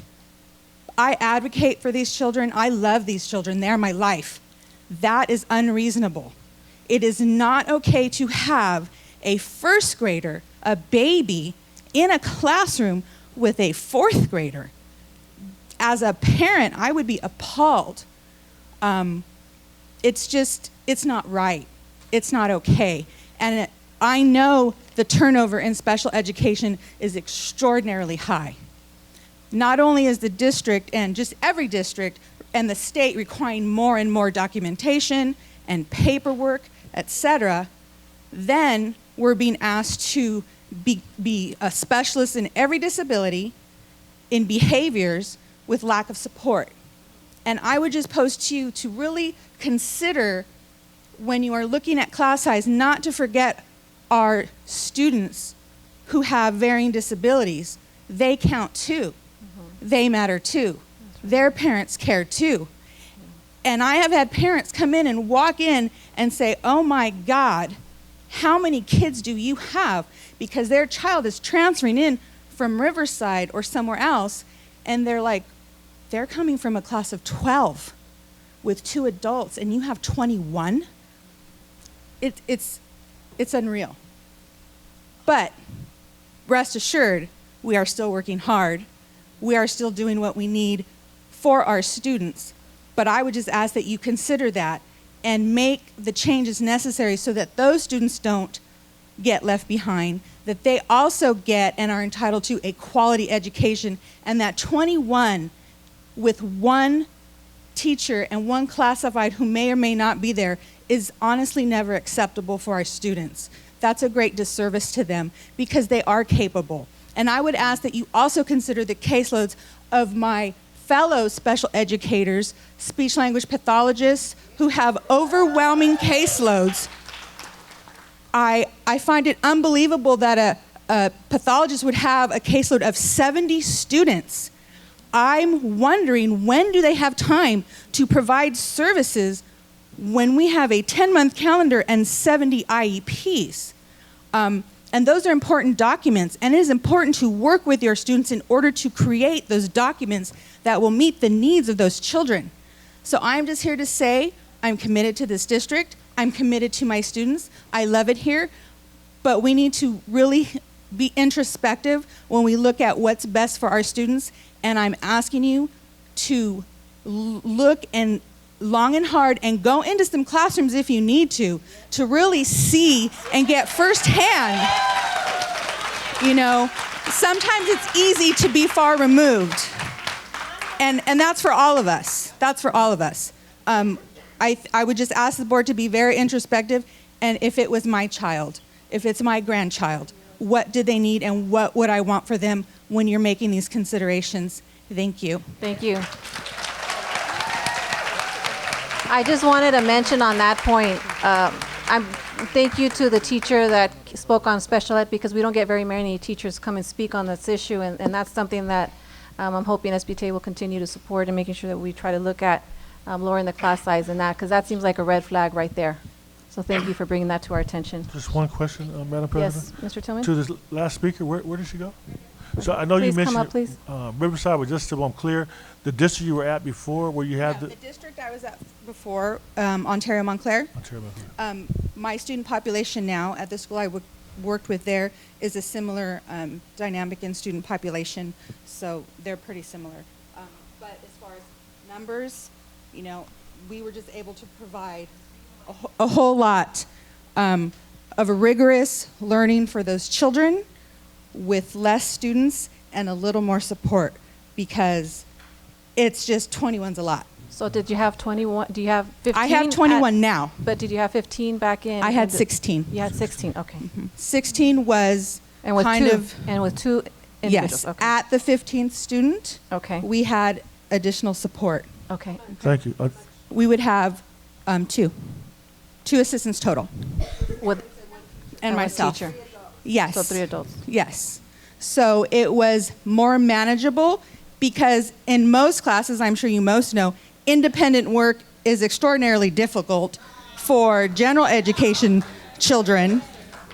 Independent work for special education children is sometimes, it's impossible. Okay. So we have to work around, you know, getting those small groups That's without them definitely having right. to work alone. And we should definitely look at that as a priority as well, looking at how we can do that. Thank you so much for bringing that to our attention.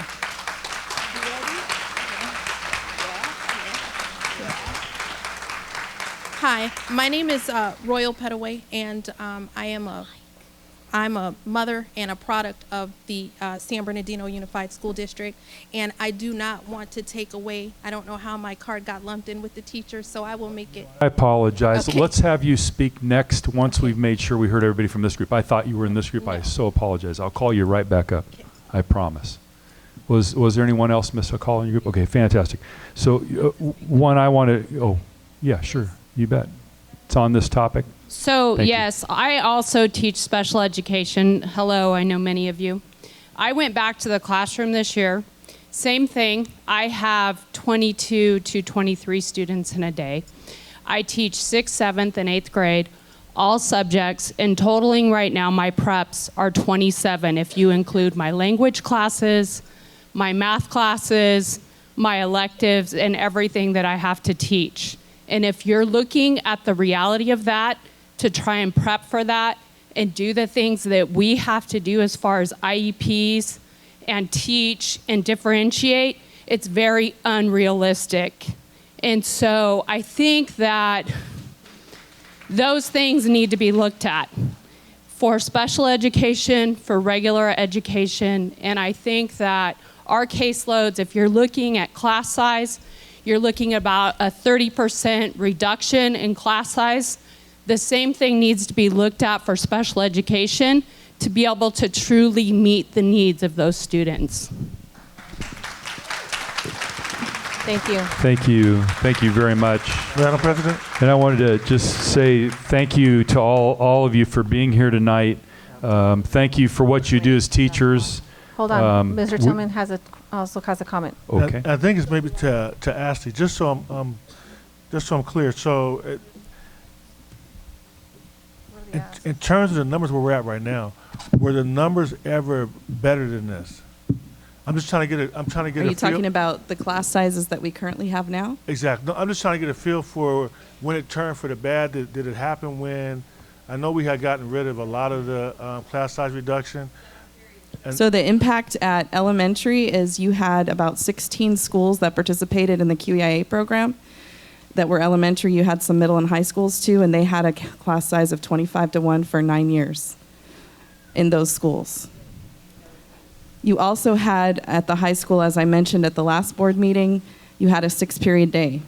So teachers had 5 periods of teaching and 1 prep period a day, so their caseload at 40 students was about 20 or 200 students a day. That's just for core classes, not counting PE, music, other things that have a higher level. But at 5 periods a day, it was more manageable based on the daily load. Gotcha. Adding the 7th period impacted that by increasing it to upwards of 200 to 240 or more, depending on what you're teaching at the secondary level. Gotcha. Right, thank you very much. And do we have But I don't want to forget those middle schools too in QEIA that were gonna at 25-1 also. We had several that were. So if we went back to the QIA model or probably the sustainable funding, would that fix the problem? It would help.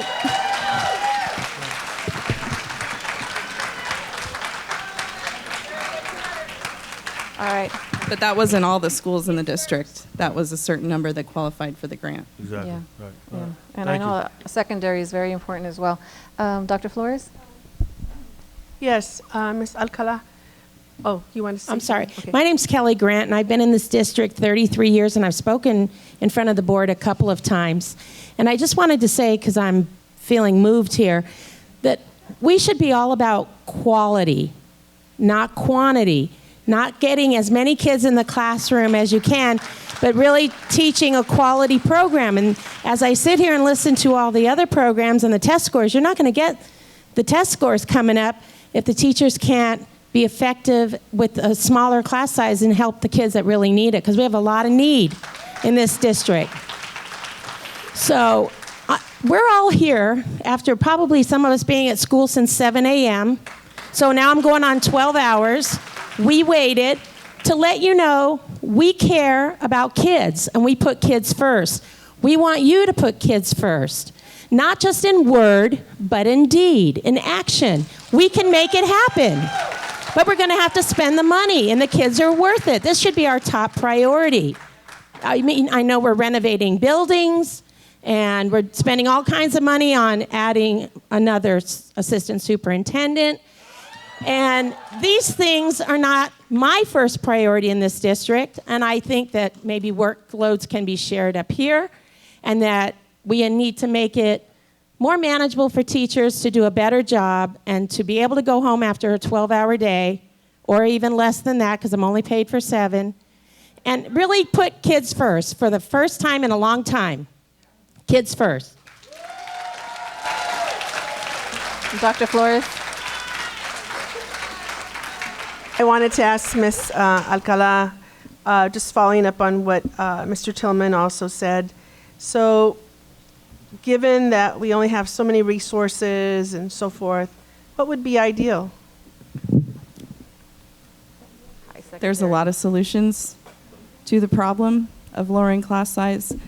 I think that there's other creative things that we could think outside the box on this, because I know our money is finite. But by lowering by a certain number of students, it does send a precedent to our teachers and to our staff, and looking at caseloads seriously, and then also to our parents that that we do prioritize it and feel that it's important. Yeah. And looking at our secondary as well, I mean, that's one of the areas that hasn't really been looked at before. So thank you for bringing that. Yes.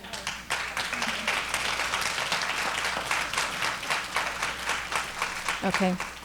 Is that it, Dr. Flores? Yes, I wanted to speak to the teachers.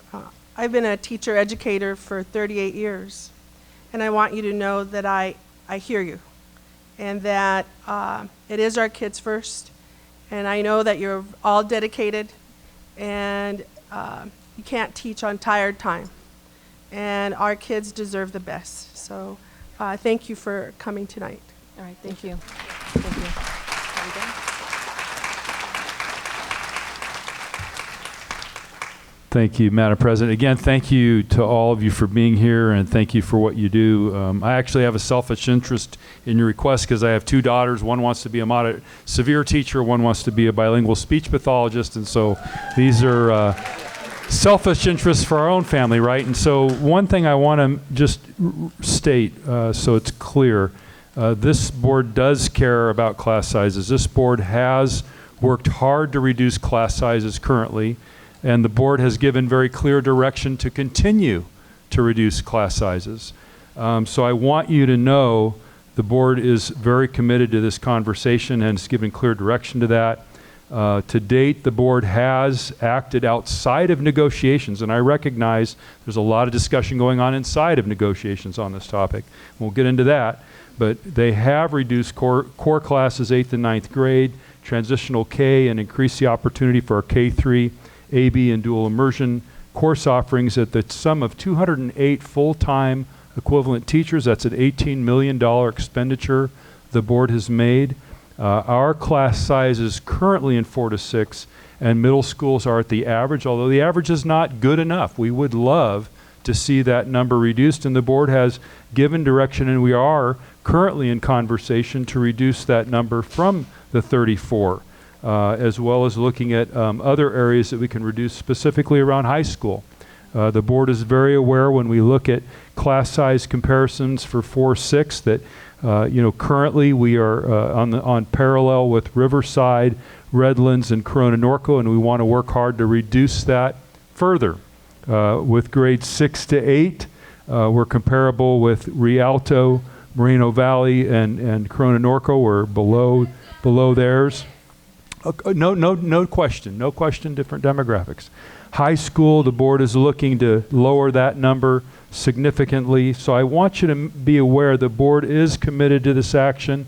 They want that to happen. I also want to clarify that the building that's occurring are not dollars that can be used for people. Those are dollars that can be used for capital improvements.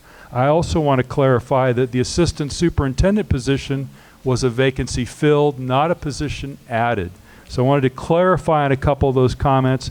I also want to clarify that we have 12 teacher vacancies for special ed and 7 SLP vacancies that we're working very hard to fill, and about a dozen instructional aid positions we're trying to fill. So we are working to fill those things. The board is committed to this.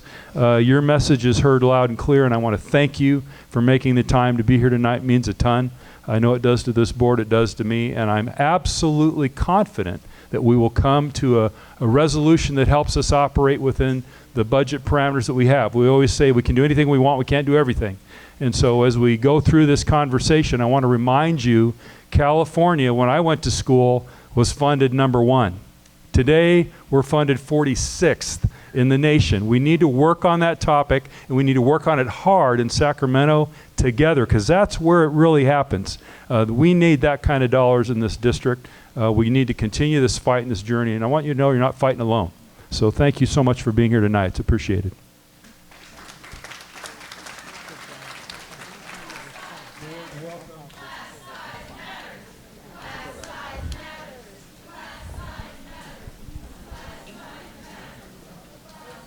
All right, thank you so much for your comments tonight.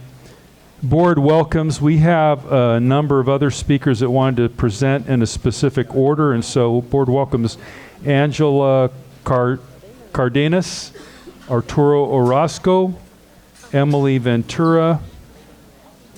Oh, and I'm so sorry. You're first. I apologize. My goodness. Forgive me. The others, if you could hold on. I failed to invite Miss Royal back. And it's Hathaway? Petaway. Penaway. Yes, Pettawa. Thank you very much, Miss Petaway. I'm so sorry. No problem. I'm here. And you're going to have to hold that close to your mouth. I'm Yep. sorry. Thank Okay, you. I'm here this evening because my daughter is a student at North Park, and I seem to have hit a wall, and I've made calls to several people on the board, and I have not received any callbacks. So I came here to wait to see if I can make my plea in person. I'm a parent who is available and willing to, at the drop of a dime, assist my daughter. I need help, and I need someone to work with me to get what I need. And that's the only reason why I'm here. I don't want to take up anybody else's precious time, but I felt like my need is so important, it's imperative that I come and speak in front of the board this evening. And that person to help you is right here. So I'm going to help you. All right. And what I'm going to ask you to do is go over to my assistant here, and she will take down your information, and we will reach out to you. Thank you so much for coming tonight, and we look forward to talking with you about this. Now, and again, thank you. The board welcomes Angela Cardenas, Arturo Orozco, Emily Ventura, Jacqueline Hernandez, Ayla Lopez. Ayla, thank you, Ayla. Ayla Lopez. So good evening and welcome. Hello, everyone. My name is Angela Cardenas, and I'm a junior at San Bernardino High School and a leader with ICUC. Tonight we are here because we want to thank everyone for all of the support leading up to April 20th. As students, leaders here in San Bernardino, we are glad to know that we have leaders like you all here in our district that understand the importance of students' voice. We would like to thank all who joined us on April 20th. We would like to thank Ashley Betas Alcala, President of the San Bernardino Teacher Association, for being an ally to students and providing us with support. We would like to appreciate the school board members, Barbara Flores, Margaret Hill, Danny Tillman, and the board vice president, Gwen Rogers, for listening to students talk about our concerns on our school safety, mental health resources, and agreeing to work with us to make sure that students' voice is heard. Tonight, we have several other students who will share with us our report back from April 20th and some next steps that we would like to see carried out here in our district. Thank you. Thank you. Hello, my name is Arturo Orozco, and I am a senior at San Gregorio High School and a leader with ICUC. The ideas of the walkout first came up because as students and youth here in the city, we want to make a clear statement against gun violence and in support of mental health and wellness centers. Many of us live in communities where we experience lots of trauma and violence and oppression. This walkout was supposed to serve as a way to uplift these experiences and our voices in a positive and peaceful manner. We wanted to engage civically with our community in a way that gave us a sense of ownership instead of being something that was simply forced upon us. Yet our actions were quickly seen negatively by those adults around us. We were purposely intimidated, censored, had our materials confiscated, and disregarded despite consistently repeating that our intentions behind the walkouts were peaceful. We kept receiving negative messages that made some of us want to quit because we were being told that we were doing something bad.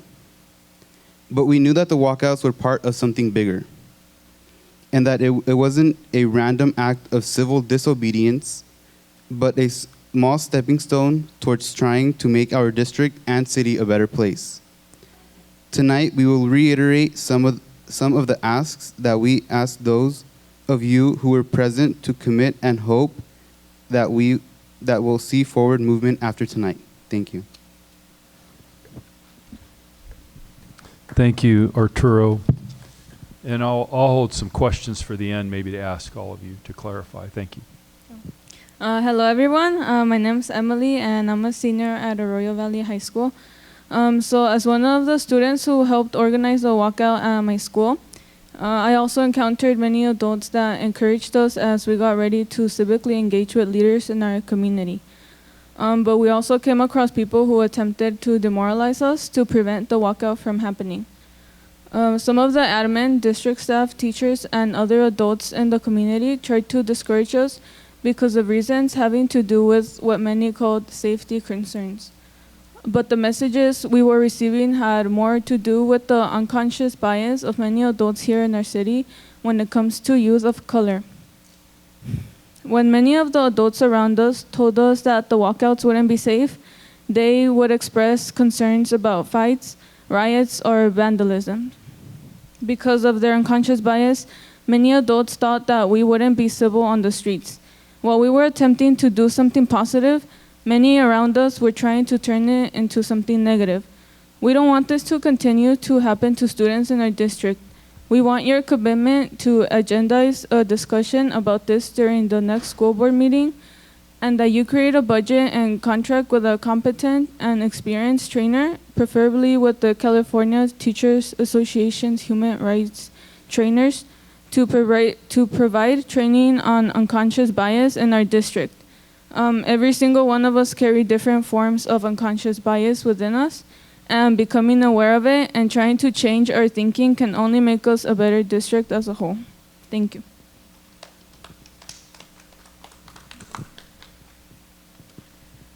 Hello everyone, my name is Jacqueline Hernandez. I am a junior at San Bernardino High School.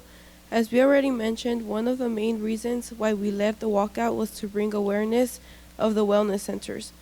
Violence in our communities happens every day and affects poor students and students of color more than others. Students arrive to school heavily impacted by the trauma they experience in their daily lives. To make school safe and to ensure all students have equal opportunity to succeed in school, we need to implement wellness centers with mental health services for all high school and middle school students in the district. On April 10th, 2017, my 8-year-old cousin was a victim of gun violence at North Park Elementary. After experiencing this, there were a lot of times when I didn't know what to do or where to get help. I didn't feel safe anywhere, especially not at school. I would have greatly benefited from having a wellness center at my high school. 2 years ago, we introduced the idea of wellness centers, and we are glad that there are plans to implement them at the 8 pilot schools, but this isn't moving as quickly as it should. We request that you agendize a conversation at the next board meeting to discuss a clear timeline and budget that will show how wellness centers are implemented at all the middle schools and high schools in our district. We want district staff to create space for students and community to be a part of the planning. Thank you for your leadership.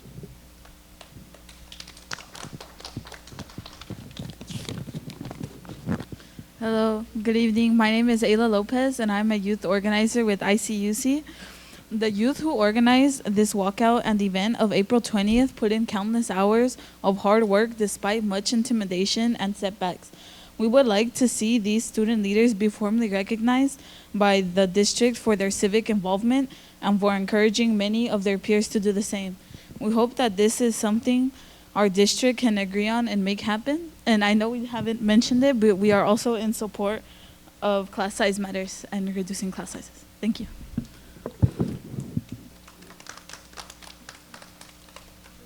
Fantastic. Thank you. Thank you. And I think we're going to have something agendized in the future, definitely. Yeah, just Dr. Flores? Well, if you have clarifying questions, and I know Dr. Marsden, you also had some afterwards. Yes. To ask you, just to clarify, you're asking to have a gathering, or what Dr. Marston calls after action review, to discuss some of the intimidation and some of the aspects that you guys encountered, negative aspects that you encountered. Is that what I heard you say? Mm-hmm. And I'm also, just to clarify, you want to agendize or have a forum to also discuss and have input on the wellness centers? And we did have we have it agendized. I'm curious if we have Right, an but I mean, you want additional- further discussion. Is that correct? Okay. Is there something else that we missed? Oh, the unbiased conscious. But they want to training. agendize discussing. Right. Expanding the wellness center to all the middle schools and high Right, schools. right, okay. I just clarifying to see what is it that they're asking. Did we miss anything? Are those the three things? Okay, thank you. Okay. Thank you for coming also. Just before you go, I wanted to mention something to you. So you've made some comments regarding being censored, et cetera. Intimidation and all these things are just unacceptable in my mind. And so, I think I would like to discuss the idea with you of joining us in an after-action review, which is where we sit down with the adults and some of the student leaders and have a dialogue around what happened, what do we experience, what do we learn from that, so as we approach further events, then we know that we'll be better for it. And then secondly, you mentioned the topic of agendizing with CTA and conscious bias training. What I'd like to do is invite Sergio Luna and others of you as leaders to come to our management meeting, where we actually have had for the beginning of the year a training for all 300 of our managers on cultural proficiency, which is exactly the topic that you've been talking about. So I'd like you to see what that looks like for our adults, and I'd like your feedback on that once you've seen what that looks like. So I'd like to invite you to that. That's May 23rd. I'll certainly get more information to you because I have your information here, and I want to thank you for being here tonight. Thank you, thank you. Okay, and the board welcomes. I want to make sure we got this one late on class size. Brandy, Barbie, have you had a chance to make your comments? Maybe Brandy's already gone. I think maybe Brandy's already gone. Okay. The board welcomes Jacqueline Johnson to update the board on Woodward Leadership Academy. Good evening, Ms. Johnson, and welcome.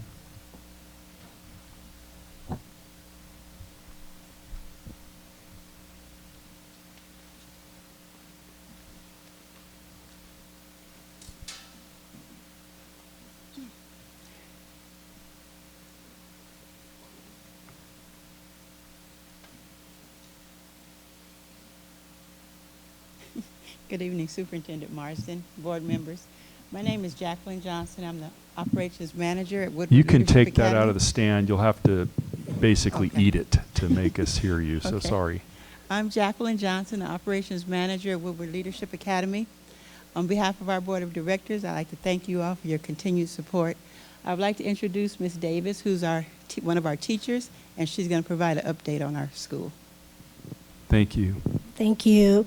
Good evening, board members and community members. I'd like to thank you for all the support you give Woodward Leadership Academy. Since our last meeting, we have been working diligently at Woodward Leadership Academy to create a positive atmosphere that helps to promote the intrinsic characteristics of 21st century leadership, and hoping to propel our students to be great citizens beyond the walls of our academy. Here are just a few examples of how we're doing that. First, we have had a new partnership with the Creative Brain after-school program that incorporates STEM opportunities and experiences for our students. Our cheer squad has won first place in the Southern California Classic competition, which is a great achievement for them. A recent field trip we attended to the Museum of Tolerance to increase cultural awareness of the Holocaust. And our students have been preparing for the CASP testing with test prep questions and test strategy reviews. We've also continued to use the iReady system as a tool to gauge our students' academic growth so that we can add additional support for those students that may need it. In addition to that, we've added a diagnostic exam with the iReady for the summer session so that we can assist parents and students with knowing where they might need to work during the summer to break up that summer lag. We do have a PBIS focus, that's a positive behavior intervention system.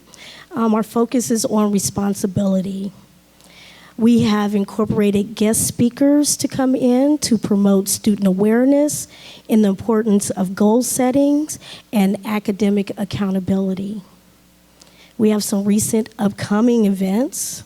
We will be submitting our bell schedule and instructional minutes and calendars for the 2018-19 school year by June 29th to the board. And we've also added a Woodward Leadership Academy Day, where we hope to have open enrollment, open house, and provide some resources to the community.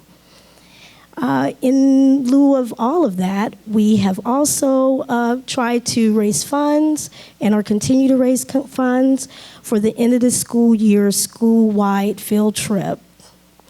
That location is pending, but our goal was to offer our lower grades who were not able to attend the wonderful field trips that our upper grades attended, such as the Museum of Tolerance, for example. We wanted to provide them with some experience and show them our appreciation for the wonderful work and effort they are doing in our academy.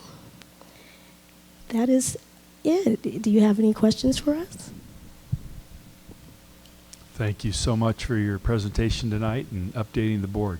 Good to hear your progress. Wonderful. Thank you very much. Thank you. Have a good evening. Board welcomes Ms. Negretti on the topic of Common Core.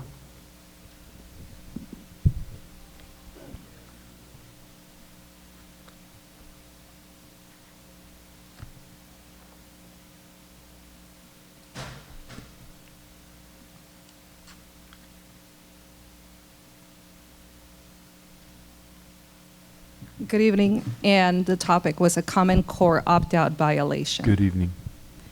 This is to make the board aware that I have been a parent who has consistently submitted a Common Core opt-out form, which parents have not been made aware of to this day. It's not something new. It's not something that the school wasn't made aware of. They've known because, of course, like I said, it's been consistent for many years. It's been there. When something else came up earlier in the year, my daughter was sent somewhere else. She's opted out of the surveys. She doesn't have to do that one either. Yet tell me again why today, when I said, okay, where were you sent today during testing? She said the teacher pretty much just said everybody log in. She was made to put in her number and take the test. What is the procedure when the district violates the parent's right to do the Common Core opt-out? In addition to that, I would love to see discussion in this district because, of course, I always hear that there's comparison between what other districts are doing and what this district is doing, and it's always selective. If it has to do with parents' rights, we don't see it. Other districts are informing parents that they have the right to submit a Common Core opt-out form. I don't see it at any other school sites. I would really like to have the board discuss this and make parents aware that that is a right that they have. And other than that, please get back to me on what is going to happen here. Thank you. Ms. Negretti, thank you. So just to be clear, you signed a form opting your daughter out of testing. Your daughter was asked to test, and that's what's occurred. And correct. So, I emailed you. Thank you very much. Appreciate that. Mm-hmm. Thank you, board. That ends all the public comments this evening. Okay. Let's go ahead and go to 8.0, comments and reports. 8.1, report by San Bernardino Teachers Association. Okay. 8.2, report by California School Employees Association.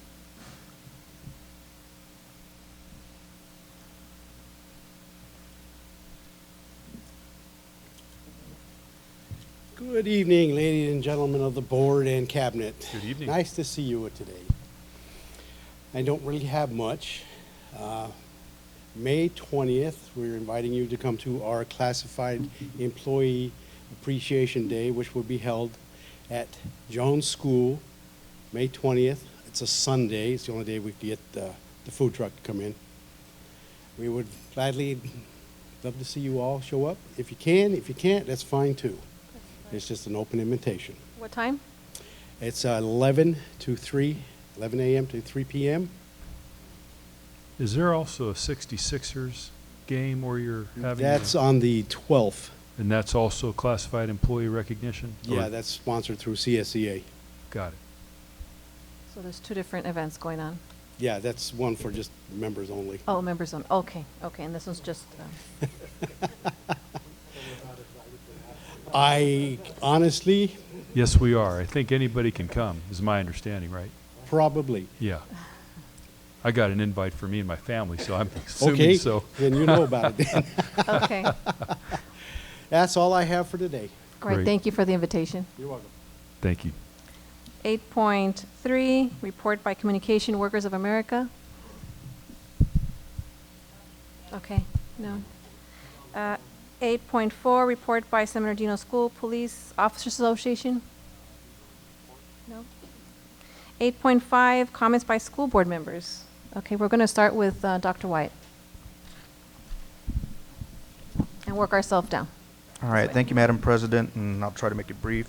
It's been a busy about week and a half or two since our last board meeting, and I was very fortunate to attend the 31st annual multilingual recognition award ceremony. Dr. Flores was there, and I want to say, I believe, was Gwen, were you there, Gwen? There's quite a few of us there. No, not at Okay. that one. I know we had really good representation by the board, and just want to make sure we acknowledge our administrator, Ms. Anna Perez, who was recognized, and our parent, forgive me if I, Analit, who was there as well and recognized.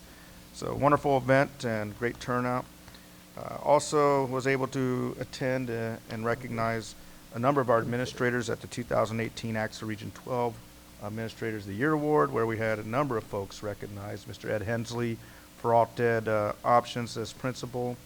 We had Mr. James Espinoza as well, who was recognized, and Robert Madrigal, who was another administrator. So again, San Bernardino City being represented very well. Also was able to attend the Rabbi Norman F. Feldheim, is that correct, Dale? Rabbi Cohn, okay, who was acknowledging, I think it was Mr. Suzanne and Paul Shema with the Feldheim Award, which was pretty amazing function, my first time. So, wow, that was just phenomenal. They're huge supporters of our district as well, so we want to say thank you to them. Another first for me, again, thank you to the district, the 57th Headdress Ball, and I didn't realize just how much was done at that particular event in regards to helping kids that need clothing and food at home, so just a great effort on everybody.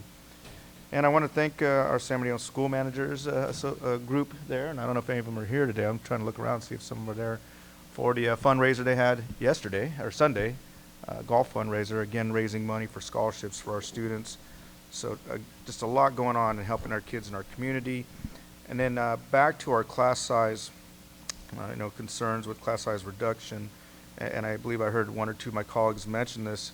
It'd be nice if we could get a comparative analysis of our special ed classrooms, at the same levels that we're looking at for all the rest of the classes in regards to elementary, middle, and high school, and then a comparable districts as well. And I think that would give us... Be our pleasure.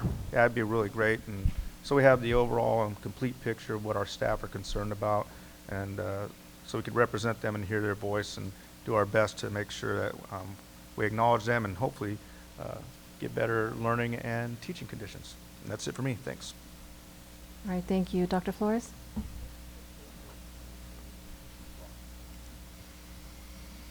I was asking Dr. White what AXA region we are. because we're number 12, and our own Sandra Rodriguez got elected president of AXA for our region. So congratulations. I was very, very proud of her to represent us. Dr. Hill and Gwen Rogers and Mr. Tillman and I attended the April 20th student rally against gun violence, and it was very heartwarming, and I was glad to be there and see the kids and the parents and community members as well, and giving them support, because we definitely do want to provide a safe environment, and and let the kids know that we support them, and also our community. I would like to ask our board, Madam President, if we could invite the Odyssey of the Mind, Odyssey of the Mind kids and their parents from Belvedere. They won first and second place in the regionals. Oh, wow. So I would like to recognize them next board meeting. I think that would be wonderful, because that's a big deal. Now they get to go to the state. Now they get to go to the state. That's so that's tremendous. Yes. And also, I was happy to go to the multilingual awards dinner. I noticed, I'm so happy that our people got recognized. And I noticed that our teachers weren't in the mix. So I'm wondering, did we not get applications, or what the process is? I would like to recommend that we, include our teachers next year as well. And lastly, I know why I couldn't go to your recognition dinner last night, because I had promised that I would go to our San Bernardino City Unified School District VAPA art competition that was held at Citrus Building and Orange Show. I have to tell you, there's like 250 to 300 students and parents and families, and the kids were so elated. The artwork was just tremendous, and I just, that's part of our support for VAPA. And so the kids are, and our teachers need to be recognized as well, because so many kids entered, and outside people from the Art Institute were the ones that evaluated and gave them first, second, third, and honorable mention. So it was wonderful. I was glad to be there and represent us. So, right. Thank you. Thank you. Dr. Hill? Thank you. I want to first give thanks to our teachers, and just want you to know how much we really appreciate you. And I know sometimes you come out and you look at us and probably say, well, what are they thinking? Are they all thinking the same? Are they thinking at all? But we just want you to know that you are special, and we appreciate the hard work that you are doing. And I think I'm saying, I know I'm saying that on behalf of this 7-member board. We do appreciate you, and we hear you, and we do everything we can to make sure that your 7-hour day does not turn into a 12-hour day, including your weekend. So just know how much we appreciate you. Ms. Rogers and I had the opportunity to attend the volunteer tea. So Mr. Ramirez, thank you for a great job. Dr. White, were you there? Oh, okay. I'm sorry. They didn't put you on blast, but but I know the two of us was there because Ms. Rogers ate my cookie. So anyway, I just want to say it was a program well done. I also had the opportunity to go to the Latino Book and Family Festival last Saturday. An outstanding event. Close to 2,000 people were there. A lot of vendors, etc. But my concern, this is, I think, the 3rd or 4th one I've attended out of the few. I think they only had 5 or 6. But at any rate, my concern, I don't see too many students and staff members from this district. And I don't know if we are publicizing it enough or not. but I strongly suggest that we do that. They're giving away free books, I mean, and all kinds of free stuff there. And the Latino Book and Family Festival is an event for all students. It's a very diverse group. I even had my books there a couple of years. So just want to make sure it's an annual event. It's at Cal State San Bernardino, and I'm just hoping we can do a better job of getting the word out to our parents and our students so we can be in attendance. Thank you so much. Okay. Ms. Rogers? Okay. Good for all the other board members because I was able to cross some things out, but I will kind of go quickly here. I had a chance for the first time because it had been on my list to attend the Success Luncheon, and that was great over at Valley College where we get a chance to sit with our middle college students and just kind of mentor them and hear, you know, their journey that they've been on. So that was great, and I really enjoyed that. And then that, I think it was the 21st of April was just the craziest day for everybody's schedule, but I was able to get into also for the first time for the reclassification event, and it was just really, I mean, to see the parents and the students and their anticipation of their prize was just absolutely great. And then I later seen the results of the winner because I had to leave. But a huge congratulations for putting that thing together because I understand that it has grown considerably. And on that same day, I was able to go over to King Day, which is always an outstanding event to see our students, staff, and community working together.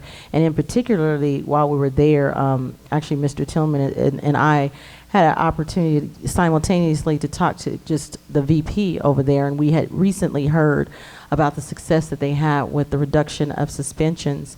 And he actually was able to just give us the formula as to what he did, and it was really a simple formula that we hope to have them come and share at the board what they have done, taking, I think it was 280 is the number of suspensions down to 12. And so those are things that are outstanding and should always be recognized, and we should give those individuals that are often not asked to come, you know, and to present, but to give them the platform to be able to share. And on that same day, I ended up on a date with Ginger. We were asked, a community member, you know, a young lady that is doing some amazing things in the community and wanted to is a playwright, and she actually produced and wrote and had her first play here in our area, where she has done them in other areas and currently working on one in LA. And we were invited to Pass the Cornbread, and it was about the experiences of trauma in a family, and really it unfolded before our eyes, and it brought us back and to the conversation about cultural diversity and understanding it, and sitting there and really going through the eyes of what she explained later is that her plays are written on different conversations or information about what individuals have truly gone through, and she brings it to life in a play. And it was excellent, and thank you again for going. Despite my efforts on Saturday, I definitely wanted to go to the Latino Book Fair and even to the Headdress Ball. But I was on deck as a committee member for the San Bernardino Pastors United, and we had a huge event that the numbers are anywhere between 8 to 1,000 people showed up. Free event, just loved on the community, gave them food. Everyone left with bags and bags of grocery.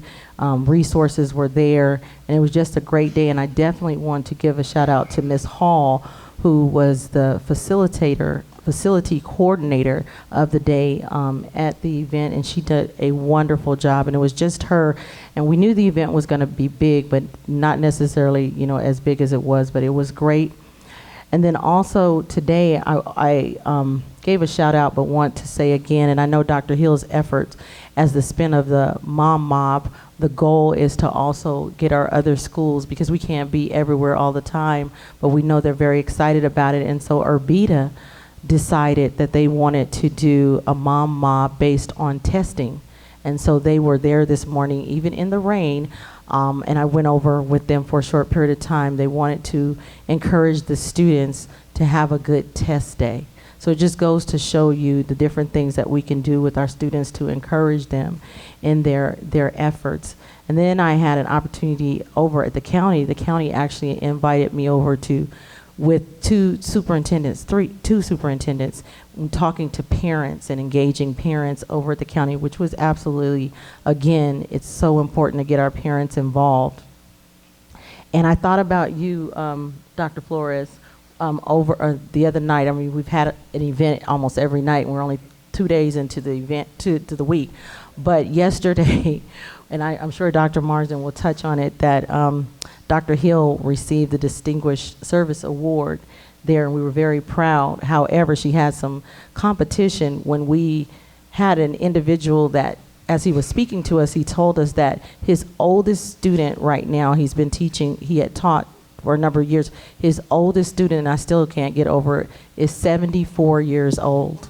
His oldest student. But the thing that I didn't think about you because of the age, I thought about you because he's has a heart for VAPA, and he's been working on this for years, and what the legacy he wants to leave is to make it mandatory in the state of California for all of our students. So that's something he said he's been going back and forth to Sacramento working on, and I thought, wow, if Dr. Flores was here, she'd have you on a plane right now.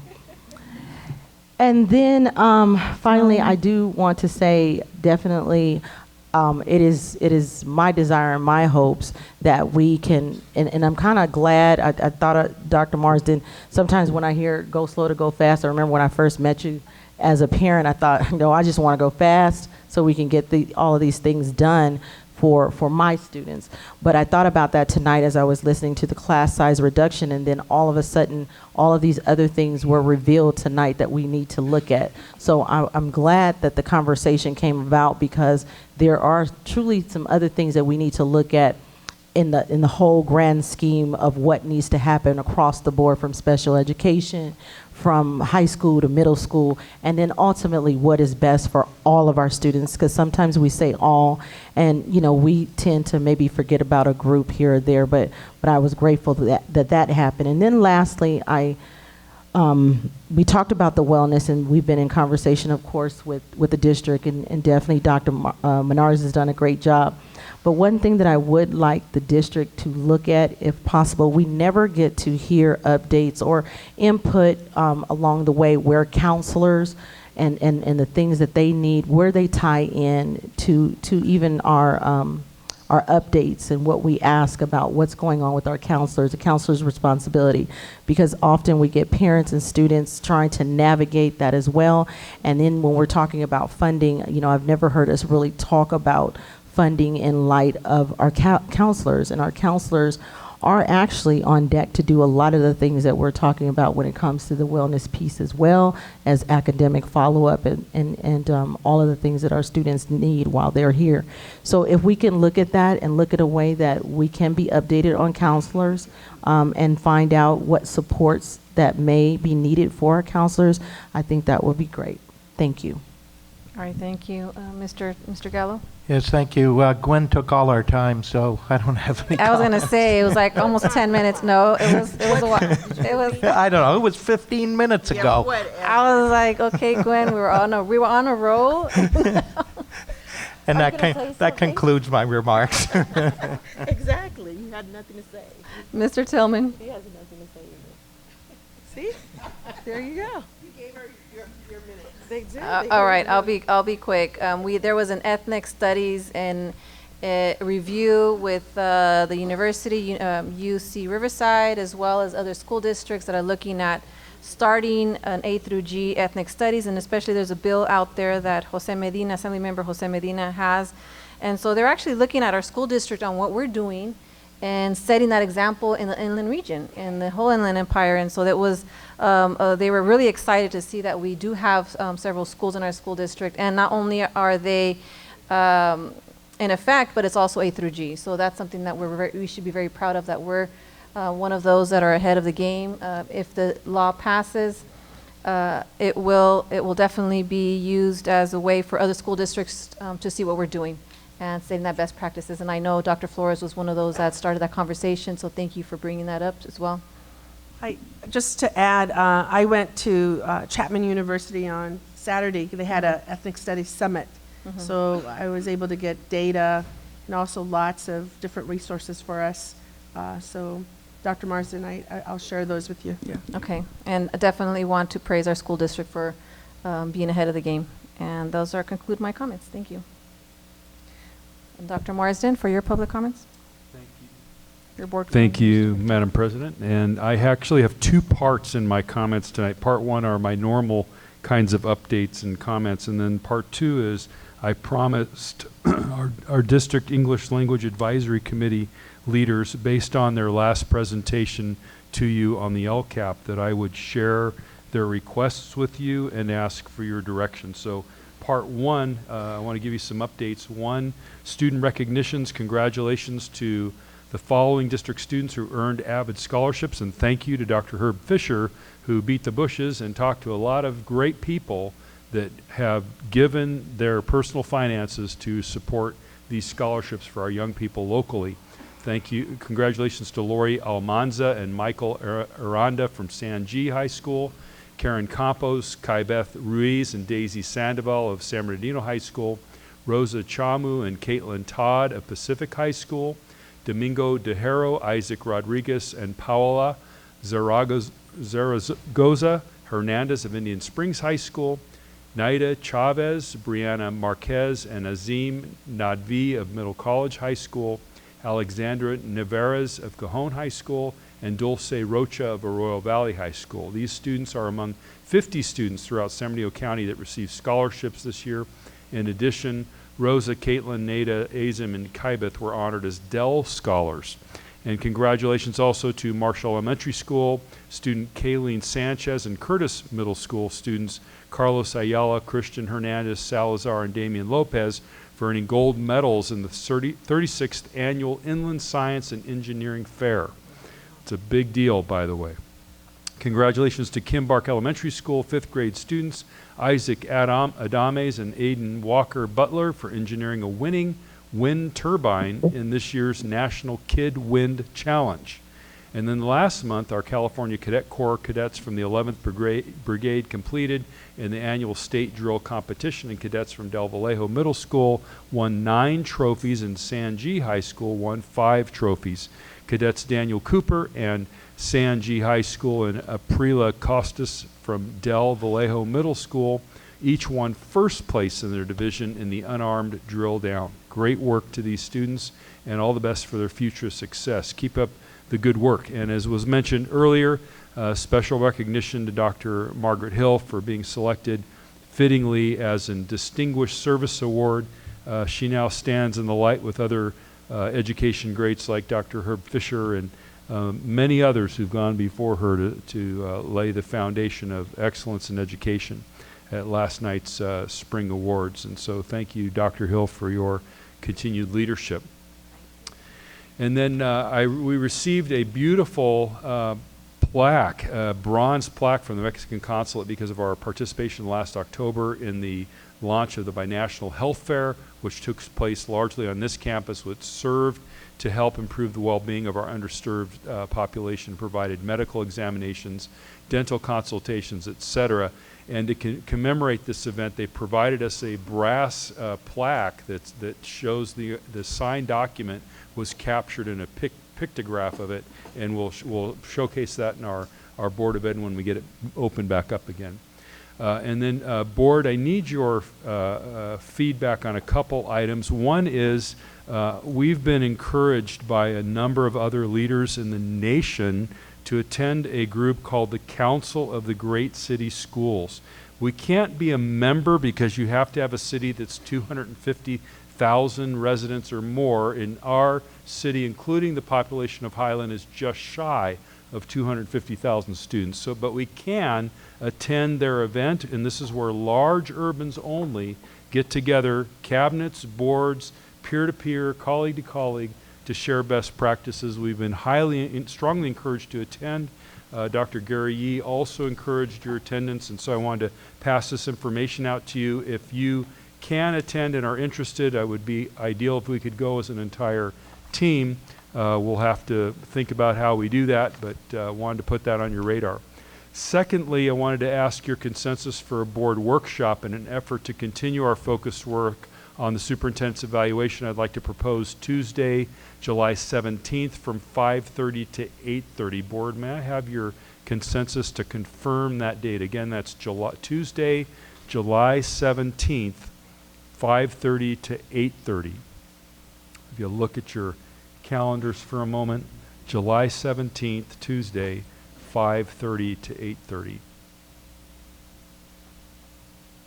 Mr. Tillman, can that date work for you? What is that for? For superintendent's evaluation. It's Tuesday, July 17th, 5:30 to 8:30. You're going to be out of town, Doctor? There's a board meeting. There would. It's not the. It's not on the night of a normal 10th and board the meeting. 24th. So Dr. Flores is not available. What about the 11th? Okay, so we'll bring back another date. That was the only date I had right now. Oh, okay. And given that you can't be there, Dr. Flores, we want all No. 7 of you, Yeah. and so we will continue I'll to be in look. Washington, D.C. Okay, we'll continue to look for another date. And then part 2, I wanted to share the requests from my meeting with our district English Language Advisory Committee. As board, you know, during our LCAP input process, they felt their voice had not been heard, and I wanted to listen intently to their feedback. As they are an advisory, you have to weigh the feedback from all other advisories and all other parents. But here are some things that they wanted us to give attention to. One, and some of these are more operational for us, and we'll certainly do them. One, we want to include dollar amounts on all of our charts and our presentations. We'll certainly do that. And they also requested greater program detail in our presentations. They requested us to consider scaling the pilot at Indian Springs High School with a counselor who focused on A to G. There has been a great growth at Indian Springs. As you know, our English learner A to G passage rate is 4.8%. Indian Springs grew from 3.4% to 15.8%, we believe, primarily with the inclusion of a counselor. And so they have asked us to scale that effort. They have also asked to convene a Latino Student Achievement Task Force, which we're certainly happy to do. They've asked us to scale the wellness centers. They've asked also to include SLIC, which is the youth program offered by Colonel Kickbush's company. We have offered for students who've participated in that training to present to our student advisory for their consideration. And they've also asked us to consider, and we're happy to do any of these things at your direction, board, remove the AVID costs from the Latino line item. So we would accomplish the cost for the program out of other funding versus just out of the line item for Latino student achievement. So board, I would simply, I promised that I would share their requests with you, and I would ask for your direction. So if you need time to think about that, that's certainly fine. But I did want to get your direction on those things, and I can certainly follow up with you in writing, so you'll have the detail of the requests, and then we can consider that in the future. And I just wanted to ask regarding the AVID piece, because I know that we went to a presentation, Gwen and I, Ms. Rogers and I, and so the students that are serviced under the AVID are 82% are Latinos. So our students are receiving it, so the other percentage would be 18% that are not in the Latino group that are receiving AVID. So even in that case, I'm just curious, what are the options? Because they are servicing our Latino community. It's just with an 18% Sure. additional So of course the funding originally and currently for AVID comes out of that line item because of the sheer volume of students. But I'll let Dr. Mitchell speak to that more in detail and share some of the same thoughts that we shared with our DLAC leadership. And I'll mention, board, that with the DLAC leadership was also Dr. Flores and Dr. Elsa Valdez attended additionally. But So can I add they would also have as comments. well, Yes. is that I remember when the LCAP came out many years ago, I was still a parent.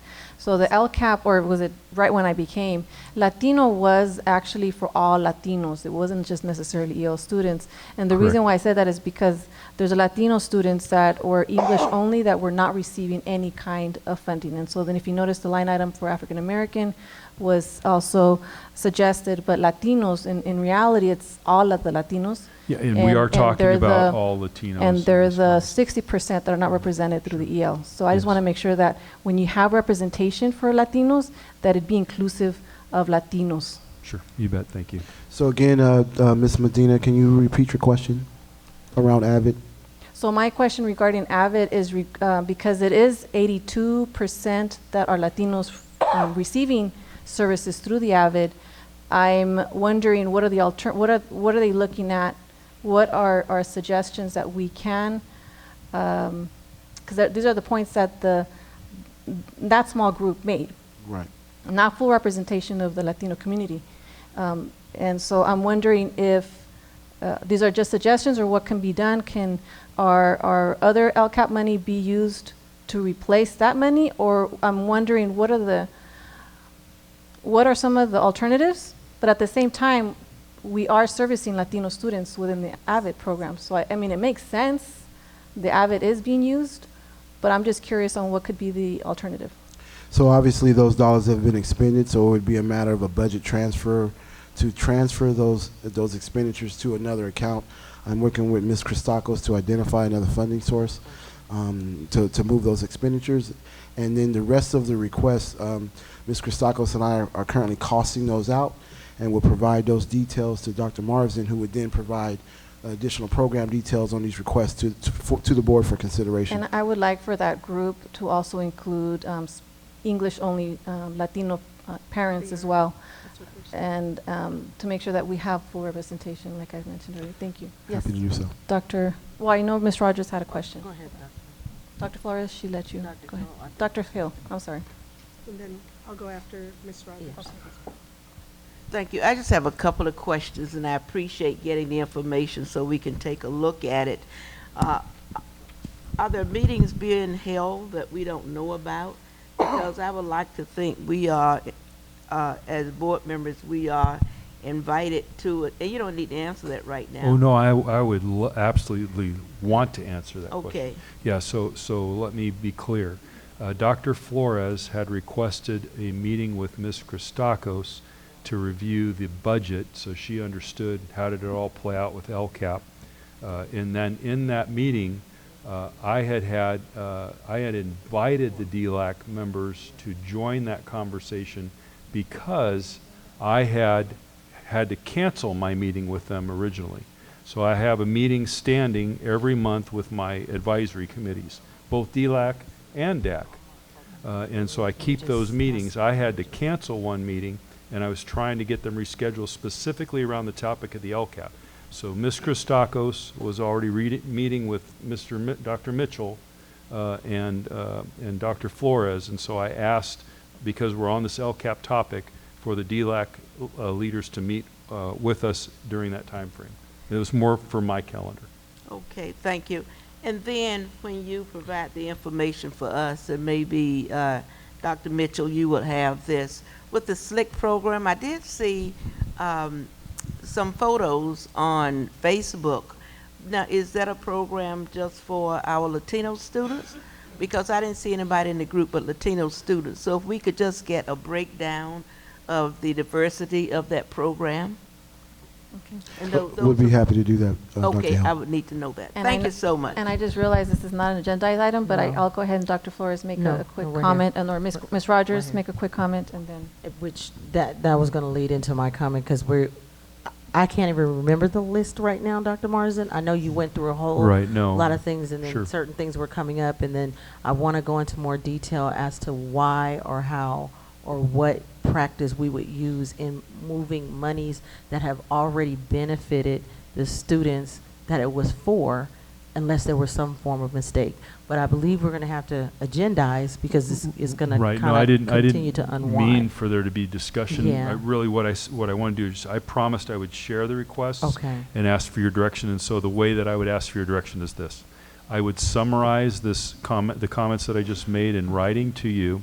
You will then have those, and then as president, vice president, when we meet to create an agenda, you'll give direction about how you'd like to discuss that further. I think we need, take because action. it's, yeah. 'Cause And we're then I each have honing in on something invited the DLAC leadership, along with all of our leadership, to attend our May 22nd board workshop on the budget Right, specifically. because Dr. Hill did bring up a point, and so I don't know, I think you mentioned Dr. Flores might have been there, so more detail, but if we continue, it's going to just go beyond what we should be going, so I'm going to stop. Okay. And Dr. Flores, really quickly. Just to be clear to my fellow board members, I asked for the meeting because when the LCAP was presented to parents, there's 200 of them in there, and there were no budget. There was no money attached to what they were presenting. Dr. Mitchell wasn't there, and Dr. Marsden wasn't there, and it was just Mr. Komnick that was presenting. And parents were really upset that there was no money attached to the categories. So I requested a meeting with Ms. Christakos and with Dr. Mitchell. And Dr. Marsden said, oh, do you mind if they come? I said, no, it's fine, because they're going to present the amounts. And I wanted to ask, how does cabinet determine, how much money is allocated? That was one of my questions in all the categories. And so that's how that came about. And so the parents, leaders, all of them requested, we don't know the dollar amounts.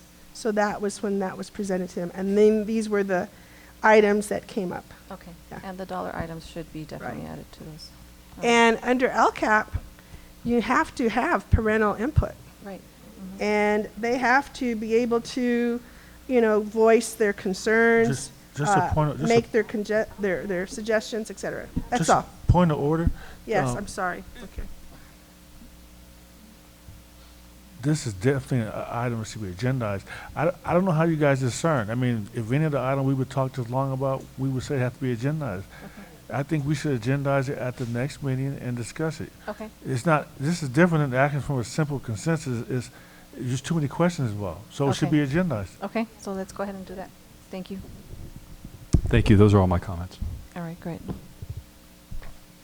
So we're going to go ahead and go to 9.0, consent calendar. Are there any items to be pulled? Oh, I need a motion. Okay. Are there any items to be pulled? No items. Okay. Okay, let's go. Then any discussion? If not, let's go ahead and call for the vote. All those in favor say aye. All those opposed say nay. Okay, motion carried. 9.1, approval. Oh, wait, I'm sorry. Yes, you're right.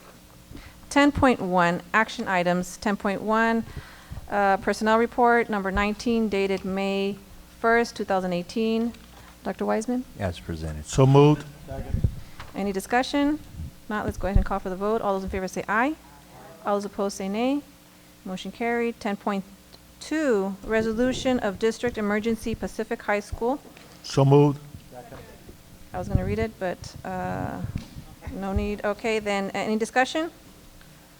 Okay, all those in favor say aye. All those opposed say nay. Motion carried. 10.3, approval of new board policy, student board members, first reading. Due to the passage of Assembly Bill 261, the district is submitting a new board policy regarding student board members. Any I had questions on this. Yes. So it doesn't say how many board members is it going to be, how many board members we're going to talk about having? Because this is a lot more formal than we had in the past. Correct. So minimum of one, and you can have up to as many as you like. We are currently set to have 4. We would have 2 actual student board members and 2 alternates. That would make sure that we have at least one person always present with the board. That's our intention. In this policy, it sounds as though if someone gets a certain number of signatures, they automatically become a student board member. No, that's only if you don't have a student board member in play. Then they could, if this board did not have a student board member, then this policy would allow those signatures to create a student board member on the board. So how are the student board members going to be selected?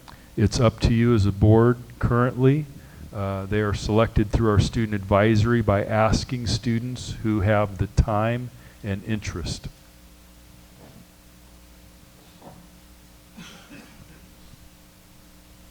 But you can identify any process you want to select board members.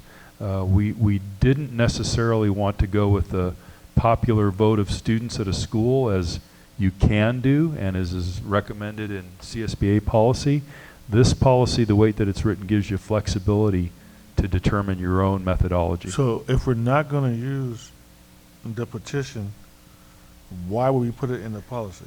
Because that is what CSBA, that's law. That part's law. Because you must have a student board member based on this law.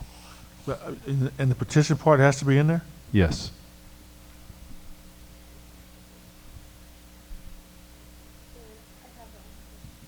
Yes. I have a question, Madam. Dr. Flores, please. I don't know if all of you have read this very carefully, but on page 25, it says that, and I think they do get to ask questions now, but down below it says, student board members shall be allowed to cast preferential votes on all matters except those subject to closed session discussion. Preferential voting means a formal expression of opinion that is recorded in the minutes and cast before the official vote of the board. Yeah, and that is by ed code also. By ed code. Yes. So it's symbolic that they can voice their Yeah, so that way you understand the student's preference on a topic before you consider action as a board. Mm-hmm. And it says that they can make motions that may be acted upon the board. So they would, what does that mean? That they can make motions, that they can do what we do? Correct. They can make a motion like sometimes you'll make a motion as is recommended. You may modify that motion. They might have a motion that's based on their input, and then you could consider that motion. For example, when we say I move to approve this agenda item, then they would also be able to do that? So 99% of the time, this board follows the recommended agenda, the language. Right. There are right. times that you have a different motion that one of you makes up and the others consider. And that's what this is talking about. Oh, that we would, they would amend the motion? Or when you're crafting language for that motion, correct? If you need a motion on a topic and one of you submits to the board language for that motion, that's what this is referring to. Still don't understand. Yeah, I'm trying to think of an example. An example, right. They can do everything that we do except for go to closed session. Right. Correct. That's what it comes down to. Correct. Mm-hmm. And their vote doesn't count towards an actual decision, but it's just showing that they're So let's just, as an example, Dr. Flores, for the sake of example, if you had on the agenda to take action around late start times, and you had the action was listed in a certain format, the student board member may have a different motion that's related to that topic that you as a board might consider. Oh, I see. You see. So let's say you were going to, your motion read that you were going to have elementary school start at one time and high school start at another time. Their motion might say something different, and you might consider that motion. And we might consider it. Correct. Okay. All right. Okay. All right, thank you. Do we have discussion, any further discussion? If not, let's go ahead and call. No, it's a first reading. You will approve this, take Okay. action to approve as Okay. a first reading. So be it resolved at the board, well, I just need a motion then. So moved. And there's a second? Okay. Let's, any further discussion? If not, let's go ahead and call for the vote. All those in favor say aye. All those opposed say nay. Motion carried. 10.4, approval of amendments to Board Policy 1312.3, Uniform Complaint Procedures, first reading. So moved. Second. Okay. Any discussion? Yes. Yes, Dr. Flores? I'm not in favor. Is it on? Oh, there it is. I am not in favor of crossing out where it says after, in the middle, 1135, Which page 27. Page 27. Where it says, including any actual perceived characteristics such as sex, sexual orientation, gender, gender identity, gender expression, ethnic group, identification, race or ethnicity, ancestry, nationality, national origin, religion, color, mental or physical disability, marital status, or age. I think we have to, I would prefer that we include those because it states, it actually states That's true. what it is. Sure, we can Yeah. certainly do that. And Right. if the penal code sets out additional descriptions, we can include those as well. Yes. As well, definitely. yeah. All right, I think it has to be identified. Thank you, Dr. Flores. The question is, why did they make the change? Usually they make a change because of a law. Dr. Wiseman can comment on that. So this is in response to the federal program monitoring when they come in and look at our board policies, and these are the recommended changes based on law. Oh, so from- from federal law. That is recent. correct. Okay, then, yeah, then, no, we don't want to change that one.